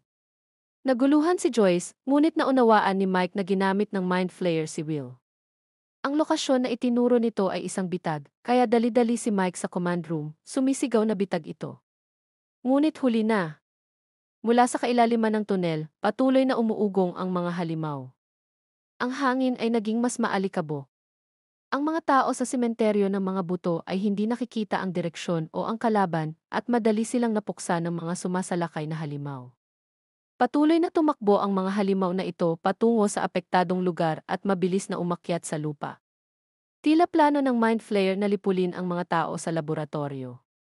Ngayon, lumilipat ang eksena sa ilang araw na nakalipas nang malaman ni Eleven ang katotohanan tungkol sa kanyang pagdukot. Ibinahagi ng kanyang ina, si Terry, tungkol sa isang batang babae na may tatoo na 008 na inaasahan ni Terry na muling makakasama ni Eleven dahil sila ay kalaro at pinalaki ng laboratorio noong kanilang kabataan. Ang batang babae ay si Kaylee at mayroon ding superpowers. Hindi batid ang pahiwatig na ito, tinalakay ni Eleven ang iniisip ng kanyang ina sa kanyang tiyahin. Sa kabutihang palad, nariyan pa rin ang mga file ng investigasyon ni Terry tungkol sa mga nawawalang bata sa bahay. Matapos suriin ang mga file, nakita ni Eleven ang litrato ni Kaylee at ginamit ang kanyang superpowers upang matukoy ang kasalukuyang tirahan ni Kaylee. Nais niyang ipaalam ito sa kanyang tiyahin, ngunit nakita siyang nakikipag-ugnayan kay Hopper. Nag-away na si Eleven at Hopper at kung malalaman nitong nagtatago siya rito, tiyak na ikukulong siya muli. Kaya, nagpasya siyang huwag ipaalam sa tiyahin, kumuha ng pera mula sa kanyang wallet at umalis patungong Illinois kung saan nakatira si Kaylee. Pagdating, nagsisimula pa lamang magningning ang lungsod na may abalang kalye na puno ng tao. Hindi sanay si Eleven sa ganitong tanawin at namangha siya. Mabilis niyang natukoy ang komunidad ni Kaylee, isang madilim na lugar na puno ng mga walang tirahan na nakatira sa karukhaan. Kaibahan sa abalang kalye na nakita niya kanina, ang lugar na ito ay may vibe na parang Gotham City. Nakatira si Kaylee sa isang abandonadong bodega. Pagdating ni Eleven, may grupo ng mga tao na nag-uusap sa paligid ng bonfire, alerto. Alam nilang hinahanap ni Eleven si Kaylee, kaya pinaghihinalaan nila na siya ay espiya na ipinadala ng pulisya. May lalaking humugot ng kutsilyo at nagtanong kung paano nila siya natagpuan. Biglang may lumitaw na gagamba sa kanyang kamay na nagpatawid sa kanya at bumagsak ang kutsilyo. Gayunman, wala nang iba pang nakakita ng gagamba.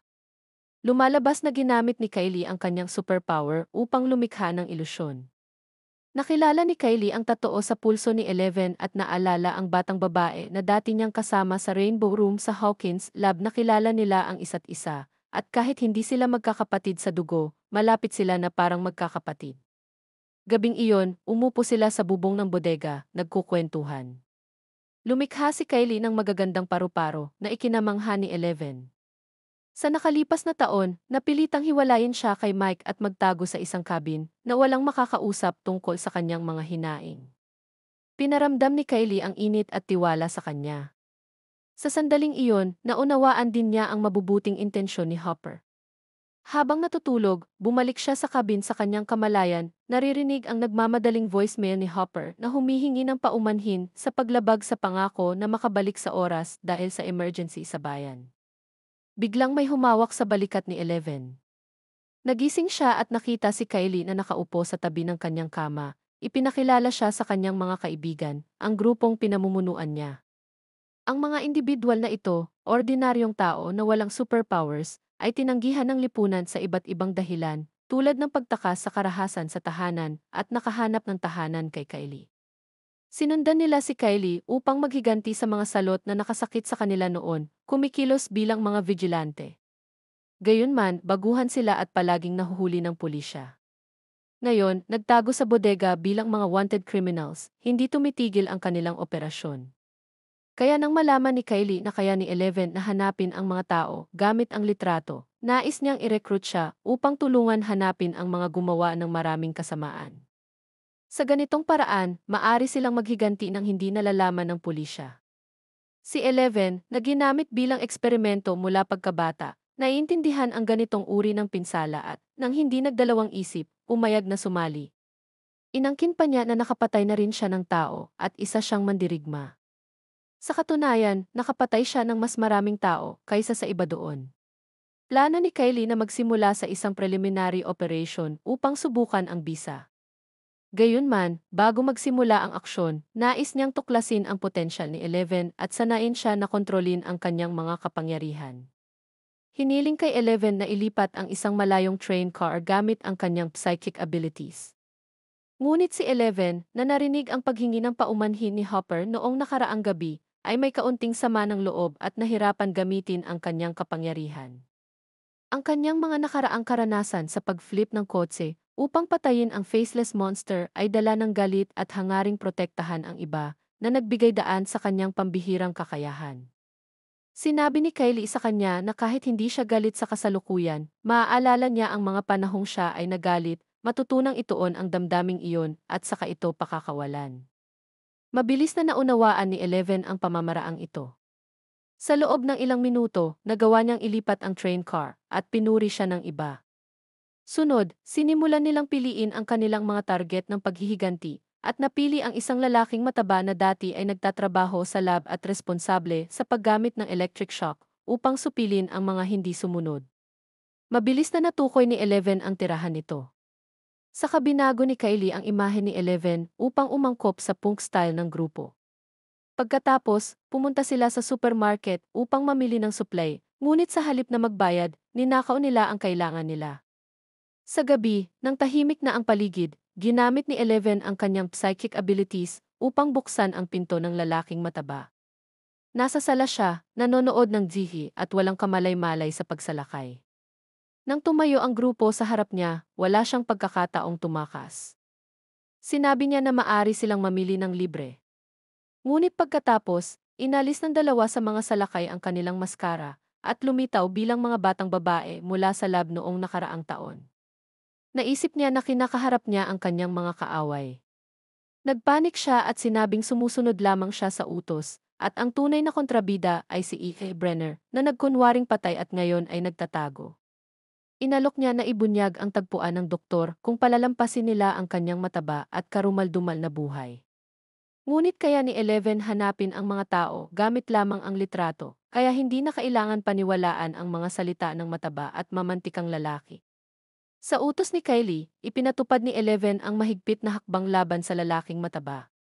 Gayunman, nang malapit na siyang supilin ito hanggang kamatayan, nakita niya ang isang family photo sa sahig na nagpapakita ng dalawang anak na babae at isang ama. Napalambot si Eleven dahil dito. Ang dalawang anak na babae na nagtatago sa silid ay tumawag na sa pulis. Pinayuhan ng kasama si Kylie na umalis agad, ngunit ayaw ni Kylie talikuran ang kanyang misyon. Kaya, hinugot niya ang baril at tinutok sa lalaking mataba, ngunit nataboy ito sa kanyang kamay ng psychic abilities ni Eleven. Dumating na ang mga pulis na kotse at nag-utos si Kylie ng may pag-aalinlangan sa lahat na umatras. Sa bodega, nakaupo si Eleven sa ikalawang palapag tahimik. Nadismaya si Kylie sa ginawa niya, ngunit sinikap pa ring kumbinsihin siya. Pinapaliyab ang kanyang pagnanasa sa paghihiganti at paglaban kay Eve Brenner. Ayaw makinig ni Eleven kay Kylie. Ngunit biglang narinig niya ang tinig ni Eve Brenner sa likod niya. Paglingon, nakita niya ang lalaking nagpahirap sa kanya sa loob ng maraming taon na nakatayo sa pintuan. Alam niya na ilusyon ito na nilikha ni Kylie. Hindi siya sigurado kung buhay o patay si Eve Brenner. Habang lumalapit ang ilusyon, nanginginig si Eleven sa takot at muntik ng umiyak. Ngunit sa kanyang matatag na kalooban, nagawa niyang itaboy ang ilusyon mula sa kanyang isip. Nakita ni Kylie si Eleven ang nagdurusa, naramdaman niya na natamo niya ang kanyang layunin, kaya binigyan niya si Eleven ng oras upang mag-isip. Pumikit si Eleven, iniisip ang batang si Mike na minsang dinala sa kanya ang happy day sa cabin. Saka, pumasok siya sa mental realm at nakita si Hopper na nakatitig sa isang screen, sinasabing naroon na siya. Ito ay isang sementeryo. Ngunit desperado, sumigaw si Mike na ito ay isang bitag. Nais tumulong ni Eleven, ngunit nawala ang mga imahe ni na Mike at Hopper. Sa puntong ito, narinig nila ang tunog ng pintong sinipa.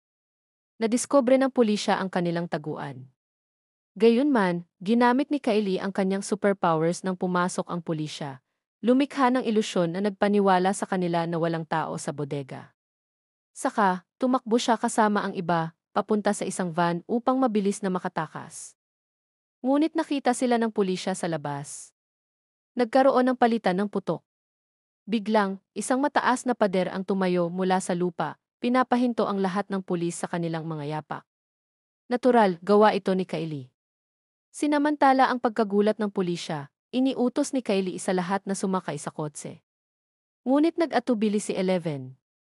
Naalala niya ang desperasyon ni Mike kanina at hinulaan na tiyak na nasa panganib siya. Kailangan niyang bumalik at iligtas ito. Kaya, sa sandaling nawala ang pader, lumiko siya at tumakbo sa kalapit na eskinita, habang si Kylie at ang iba ay nagmaneho palayo. Di nagtagal, nakakuha si Eleven ng sakay pabalik sa bayan. Napansin ng estranghero ang kanyang kabataan at inakala na siya ay batang tumakas, tinanong kung uwi siya sa kanyang mga magulang. Sumagot siya na pupunta siya upang hanapin ang kanyang mga kaibigan sa lab. Isang halimaw ang gumapang sa lupa sa apektadong lugar. Pinagsalpukan nito ang katawan sa salamin. Lahat ng hindi nakatakas ay nanood mula sa likod ng salamin. Sinabi ni Sam na mataas na teknolohiya ang salamin at hindi mababasag. Sumigaw ang halimaw, tinawag ang kanyang mga kasama, at di nagtagal, ilang halimaw pa ang gumapang mula sa ilalim. Sinimulan nila ang mabangis na pag-atake, at nagsimulang lumitaw ang mga bitak sa Nakita ni Sam na hindi mapipigilan ng salamin ang mga halimaw, kaya mabilis niyang pinindot ang pulang alarma. Lahat ay agarang lumikas. Tumakbo ang mga researcher patungo sa elevator, desperadong pinipindot ang buton, ngunit nagtagal bago magsara ang pinto ng elevator. Bago pa sila makapasok, nabasag na ng mga halimaw ang salamin at pumasok. Wala ni isa sa loob ang nakaligtas. Nakalabas sina Sam at Hopper sa kalapit na exit at umakyat sa hagdan upang lisanin ang lugar. Samantala, alam ni Mike na nasa impluwensya ni Mind Flayer si Will at hinulaan na tututok ito sa kanyang lokasyon sa hospital room. Kaya, kinuha niya ang isang injection upang pilitin siyang matulog. Natakot, patuloy na tinatanggihan ni Will ang pangangailangan nito. Naguluhan si Joy sa nangyayari, ngunit nakita ang anak na napakanerbiyoso at narinig ang putok ng baril sa labas, naramdaman niyang may mali. Kaya pinahawak niya kay Bob ang bata habang siya ang nag-inject, na agad nagpatigil kay Will. Sa sandaling iyon, dumating sina Sam at Hopper, mabilis na kinuha si Will at naghanda upang makatakas. Ngunit puno ng halimaw ang koridor. Walang malinaw na daan palabas. Wala silang ibang pagpipilian kundi humanap ng silid at magtago pansamantala. Napunta sila sa surveillance room at nakita ang nakakatakot na eksena sa lab. Wala nang ibang nakaligtas sa buong gusali. Biglang nawala ang kuryente at napasabak sa dilim ang buong gusali. Sa kabilang bahagi ng bayan, bumalik sa bahay ang mga magulang ni Max mula sa outing. Pagpasok nila, nais nilang tingnan ang kanilang anak, ngunit hindi nila siya makita. Tumingin sila kay Billy, ngunit wala siyang alam sa kinaroroonan ng kanyang stepsister.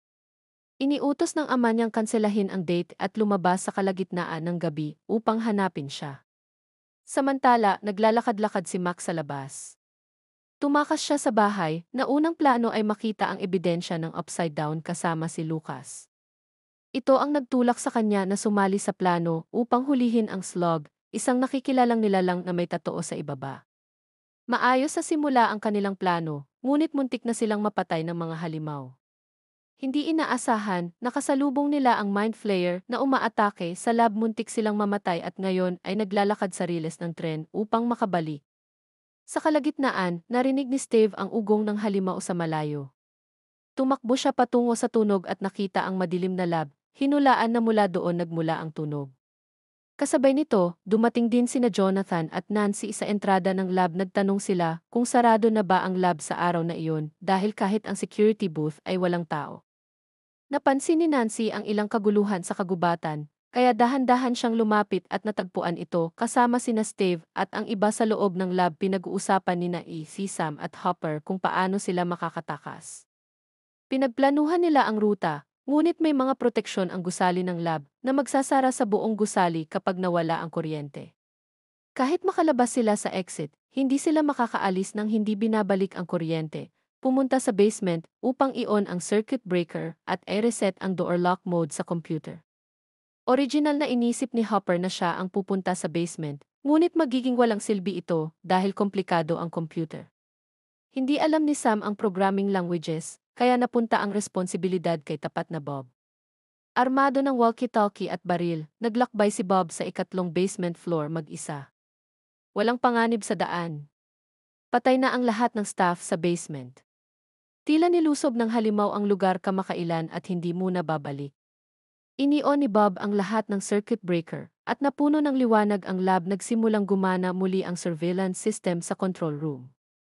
Sa ilalim ng gabay ni Sam, natagpuan ni Bob ang computer at nagawa niyang buksan ang lahat ng pinto sa ilang mabilis na operasyon. Biglang may halimaw na dumirekta sa basement. Matalino, ini-on ni Bob ang fire hose, natakot at umatras ang halimaw. Ngunit, sa pag-ikot niya palabas, nakalimutan niya ang baril sa mesa doon. Naroon na si Hopper sa exit kasama ang kanyang team. Pinili ni Sam na manatili sa surveillance room upang magbigay ng direksyon, handa sa anumang biglaang paglabas ng mga halimaw. Tumakbo si Bob pabalik sa unang palapag. Bago siya makatakbo palabas, sinabi ni Sam na may halimaw sa kanto. Pinayuhan siya na magtago sa kalapit na storage room. Natakot, huminto si Bob sa paghinga. Tulad ng inaasahan, umalis ang halimaw nang hindi natagpuan ang target. Lumabas si Bob sa storage room, ngunit hindi inaasahan na matumba ang mop. Nang gawin niya ito, ang tunog ng pamalo sa lupa ay kakaibang malinaw. Bumaliktad ang halimaw at tumakbo patungo sa kanya. Tumakbo ng mabilis si Bob. Sa wakas, nakatakas siya sa lobby sa unang palapag, kung saan sa kanyang pagkabigla huminto siya sandali upang makahinga at nagkatinginan kay Joyce na naghihintay sa kanya sa pintuan. Biglang bumagsak ang halimaw sa pintuan ng lobby. Agad na nabagsak si Bob. Nais ni Hopper na iligtas siya, ngunit ang kanyang mga kamao at kalamnan ay walang laban sa apat na ulilang halimaw. Tanging madadala lamang ni Hopper si Joyce, makipagkita sa iba sa labas at mabilis na tumakbo palayo mula sa lab. Nagmadali sila sa bahay ni Joyce bilang agarang taguan. Saka tumawag sila sa mga otoridad para humingi ng tulong. Nang tanungin kung bakit hindi nila tinawag ang pulis, ipinaliwanag lamang ni Hopper na siya na ang pulis. Hindi naniwala ang mga otoridad, sinabi kay Hopper na maghintay at isinara ang tawag. Pagkatapos ng ilang mababaw na pangungusap, wala nang ibang maisip ang grupo na matatakbuhan para sa tulong, kaya naupo na lamang sila at naghintay.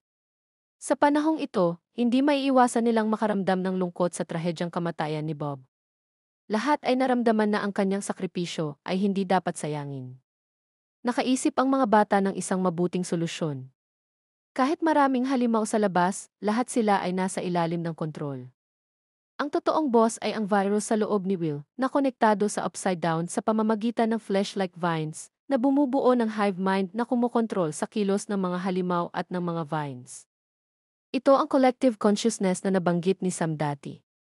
Ang virus na ito ay kaugnay ng sinaunang halimaw, ang Mind Flayer, na naniniwalang siya ang Panginoon ng lahat ng bagay at ang ibang species ay mas mababa. Kaya nitong gamitin ang makapangyarihang psychic abilities nito upang kontrolin ang utak ng mga nilalang, kaya namumuno sa mundo ng ibang nilalang. Upang malutas ang krisis na ito, kailangan nilang patayin ang Mind Flayer. Hinulaan nila na tanging si Will, na ngayon ay nagsasalo ng katawan kasama ang Mind Flayer, ang nakakaalam kung paano patayin ito.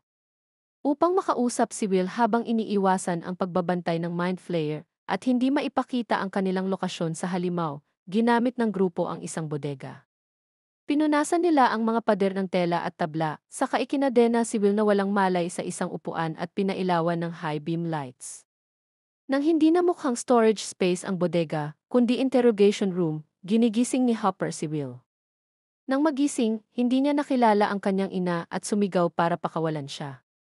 Nang mapagod sa walang tigil na sigaw, naupo si Joy sa upuan sa harap niya at nagsimulang ikwento ang mga lumang kwento, umaasang maibabalik nito ang kanyang kamalayan. Habang lumambot ang disposisyon ni Will, sumali sina Mike at Jonathan sa pagkukwento, nakikinig sa tawag ng kanyang ina. Naramdaman ni Will ang matinding pagnanais na umiyak, ngunit nang buksan niya ang bibig, sinabi niyang pakawalan siya. Napansin ni Hopper ang patuloy na pagtap ng mga daliri ni Will sa hita ng upuan. Nakikipag-ugnayan na siya, ngunit sa Morse code. Upang himukin si Will na makipag-usap pa, pinatugtog ni Jonathan ang kanyang paboritong rock music. Nagpalitan ng kwento ang iba habang tinutulungan ni Nancy at Dustin sa pagsasalin, ngunit isang salita lang ang naipahayag ng tama. Habang naguguluhan ang grupo, biglang tumunog ang telepono sa bahay. Kahit na sinira ni Nancy ang telepono, nagamit na ito ng Mind Flayer upang matukoy ang kanilang taguan at ipinaalam ito sa ibang halimaw sa pamamagitan ng flesh-like vines. Wala nang ibang magawa si Joyce, kundi patulin si Will at magtago kasama ang iba sa loob ng bahay, armado ng kaunting sandata para sa nalalapit na labanan. Di nagtagal, narinig nila ang mga halimaw sa labas, ngunit hindi agad pumasok sa bahay, bagkus sumisigaw lamang sa labas. Biglang pumasok ang isang halimaw sa bintana, ngunit nang lapitan, natuklasan nilang patay na ito. Otomatikong nag-unlock ang front door lock. Natakot ang grupo at mabilis na itinutok ang kanilang mga baril sa pintuan. Ngunit hindi halimaw ang pumasok, kundi si Eleven na nakabalik sa tamang oras, may cool na punk style at dugo sa ilong. Nang makita ni Mike ang babaeng matagal niyang hinahangad, dali-dali siyang lumapit at niyakap ito, hindi makapaniwala na totoo ito. Tinanong niya kung bakit hindi niya sinabi na buhay pa siya, ngunit sumagot si Hopper na hindi niya pinayagan. Mas maraming nakakaalam tungkol sa kanya, mas marami ang panganib. Naintindihan ito ni Mike, ngunit nakipagtalo pa rin kay Hopper, pinapalabas ang kanyang nakatabing emosyon. Walang oras si Eleven upang magpahinga. Nang maunawaan ang sitwasyon, ipinaliwanag niya na ang ibig sabihin ni Will sa i-close ay isara ang gate sa upside down sa lab, ang gate na binuksan niya nang mawalan siya ng kontrol sa kapangyarihan. Kumpiyansa siyang kayanan nitong isara, ngunit mas malaki ang gate at binabantayan ng maraming halimaw. Hindi simpleng isara lang ito. Higit pa rito, dahil sa Mind Flayer at Will na nagbabahagi ng katawan, kung mamatay ito, tiyak na mamamatay rin si Will, maliban kung mapapalayas nila ang Mind Flayer sa katawan ni Will. Nagkaroon ng ideya si Joyce. Nang ang katawan ni Will ay sinakop ng Mind Flayer, iniiwasan niya ang mainit na shower na nagpapahiwatig na hindi gusto nito ang init. Batay dito, plano nilang painitin si Will ng sapat upang gawing hindi kaaya-aya ang katawan, umaasang aalis ang Mind Flayer ng kusa. Ngunit upang hindi malaman ng Mind Flayer ang kanilang lokasyon, kailangan nila ng tagong lugar. Dumating ang cabin ni Hopper para dito. Dinala ni Joyce at ng dalawa si Will sa cabin, habang si Hopper at Eleven ay pumunta sa lugar ng insidente. Pagkatapos umalis ng Mind Flayer sa katawan ni Will, magagamit ni Eleven ang kanyang kapangyarihan upang isara ang gate. Para sa mga hindi makikipaglaban, kailangan manatili sa bahay at maghintay ng balita. Sa gabi, tahimik si Eleven. Tinanong siya ni Hopper kung saan siya nagpunta at bakit bumalik na may bagong anyo. Puno ng pag-aalala ang kanyang mga salita. Kahit na mainipin si Eleven, sumagot siya ng totoo at inamin na hindi siya dapat umalis. Hindi talaga galit si Hopper at dahil humingi siya ng paumanhin, inamin niya rin ang sariling pagkakamali. Pinatawad nila ang isa't isa, naging parang mag-ama na may mas matibay na ugnayan kaysa dugo. Di nagtagal, dumating sila sa laboratorio, pinangunahan ni Eleven ang daan. Kahit natatakot sa lugar, nakarating si Joyce at ang iba sa cabin, ikinadena si Will sa kama, binuksan ang fireplace, at inilagay ang mga heater sa paligid ng kama. Dumaloy ang pawis ni Will habang nagising na sumisigaw sa sakit, ngunit iniisip ang kamatayan ni Bob, pinataas ni Joyce ang init ng heater sa pinakamataas.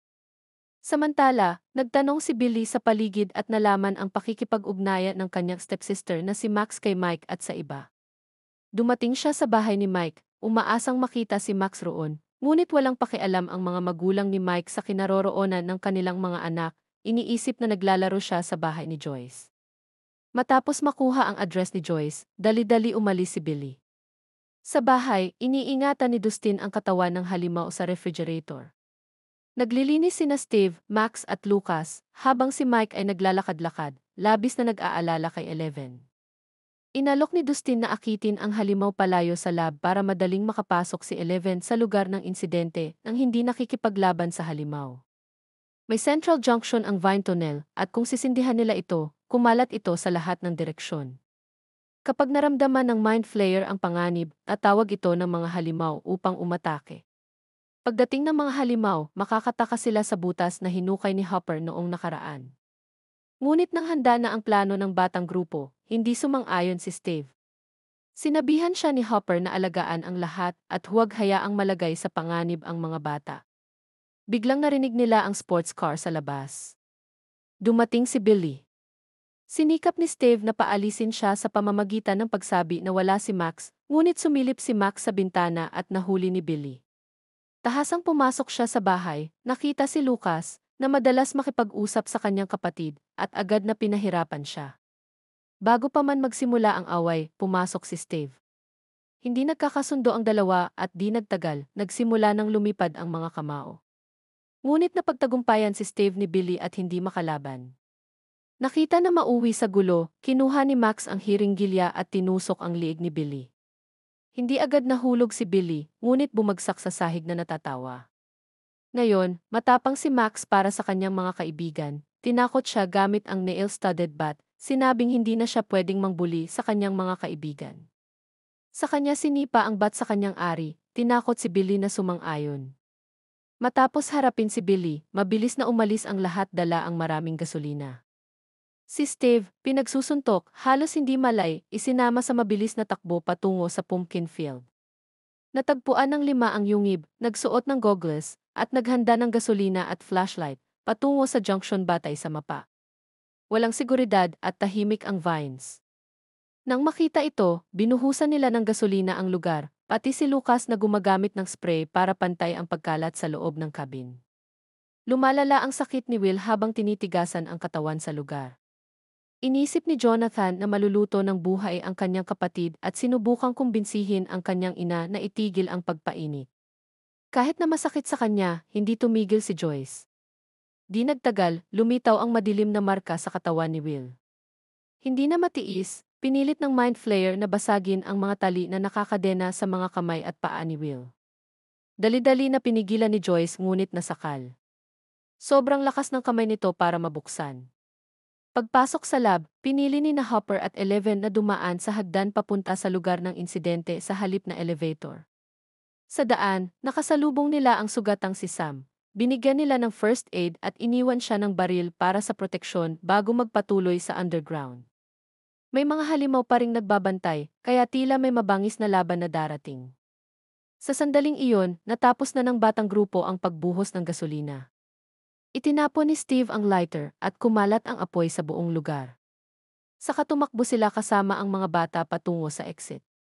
Sa cabin, tinitiktik ni Nancy ang katawan ni Will gamit ang fire tongs. Ang sakit ay nagpatigil sa kanyang pagkakahawak at dumaloy ang matinding kirot. Nagpakipot ang mga vines sa apoy at sobrang sakit ni Will na ninanais na mamatay. Hindi na matiis ng mind flayer ang init at biglang umalis sa katawan ni Will. Kakaharap lang ni Hopper ang mga halimaw at hindi pa nakapaputok ng tumakbo ang mga halimaw patungo sa underground. Nakita ni Jonathan na ligtas na si Will, kaya nirelay niya kay Hopper na simulan ang gate closing operation nang walang sagabal mula sa mga halimaw. Matagumpay na nakapasok sina Hopper at Eleven sa underground, hinarap ang napakalaking pinto. Sinimulan ni Eleven gamitin ang kanyang kapangyarihan nang bumilis ang pagbalik ng Mind Flayer. Sa kabilang panig, nahabol ng isang halimaw sina Steve at ang iba. May tatoo sa puwit. Nakilala ni Dustin ang halimaw bilang slug pet. Inakala niyang nakikilala pa rin siya ng slug, kaya nakipag-ugnayan at nag-alay ng candy mula sa nakaraan. Minahal ng slug ang candy noon. Tulad ng inaasahan, kumalma ang slug. Pagkatanggap ng candy, dali-dali ni Dustin hiningi sa iba na umalis. Ngunit nang makita nila ang butas at subukang umakyat, dumating ang mas maraming halimaw. Ngunit hindi sila pinansin ng mga halimaw at lahat ay dumiretso patungo sa gate ng upside down. Sa sandaling iyon, sa kapangyarihan ni Eleven, nagsimulang magsara ang gate. Kahit sinubukang sagabalin ng mga halimaw, naroon si Hopper, pinaputok ang mga paparating upang mapalakas ang kapangyarihan ni Eleven. Ginawa ni Eleven ang itinuro ni Kylie. Naalala ang mga bagay na nagalit sa kanya at pinakawalan ang galit. Nang palawakin ng Mind Flayer ang mga tentacle nito na plano tapusin si Eleven mismo, itinaas ni Eleven ang dalawang kamay, lumutang sa hangin, at pinakawalan ang hindi pangkaraniwang dami ng kapangyarihan. Kasing liwanag ng araw ang mga ilaw ng bayan dahil sa puwersang ito, at sa ilalim ng kakulangan sa kapangyarihan laban kay Eleven, umatras ang Mind Flayer papunta sa upside down. Saka nagsara ang gate sa upside down, at lahat ng halimaw ay nahulog sa malalim na hukay. Ang slug na nag-enjoy sa candy, unti-unting namatay din. Sa wakas, tuluyang nasilyuhan ang Mind Flayer at bumalik sa karaniwang katahimikan ang bayan. Isang buwan matapos, naipalabas ang whistleblower letter at tapes ng reporter, dahilan upang maging pokus ng pampublikong pagsisiyasat ang lab sa ilalim ng presyon. Isinara ng gobyerno ang lab at humingi ng paumanhin sa mga magulang ng yumaong kaibigan ni Nancy. Isang araw, nakipagkita si Hopper kay si Sam sa isang restaurant. Si Sam, sa katunayan, ay isang mabait na tao. Nang malaman ang mga karanasan ni Eleven, hindi niya nais pagsamantalahan ang kakayahan niya, bagkus tinulungan siyang makakuha ng birth certificate sa pamamagitan ng kanyang koneksyon na ginawang opisyal na tagapag-alaga ni Hopper si Eleven. Ngayon, maaari na niyang alagaan si Eleven ng hayagan at lehitimo. Di nagtagal, nag-host ang paaralan ng taunang snowball dance, isang event na sabik na inaabangan ng lahat. Natural na dumalo ang boys team. Humiling si Will sa kanyang ina na turuan siyang sumayaw. Nirehars ni Lucas ang kanyang mga dance invitation lines sa harap ng salamin, habang si Dustin, sumusunod sa tips ni Steve, inayos ang buhok upang maakit at mapasaya ang mga babae. Ngunit hindi ayon sa plano ni Dustin ang nangyari.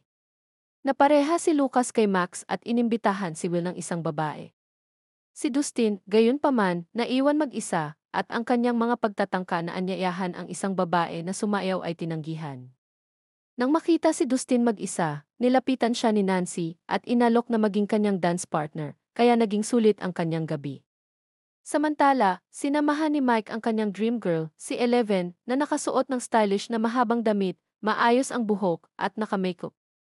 Para kay Mike, wala siyang katulad na ganda. Ngunit sa gitna ng masayang pagsayaw, maingat na pinagmamasdan ng Mind Flayer, sa upside down ang paaralan, parang may pinaplano ulit. At dito na nagtatapos ang Season 2. Kung gusto niyo ng Season 3, paabutin natin ng 500 likes. Maraming salamat sa panonood.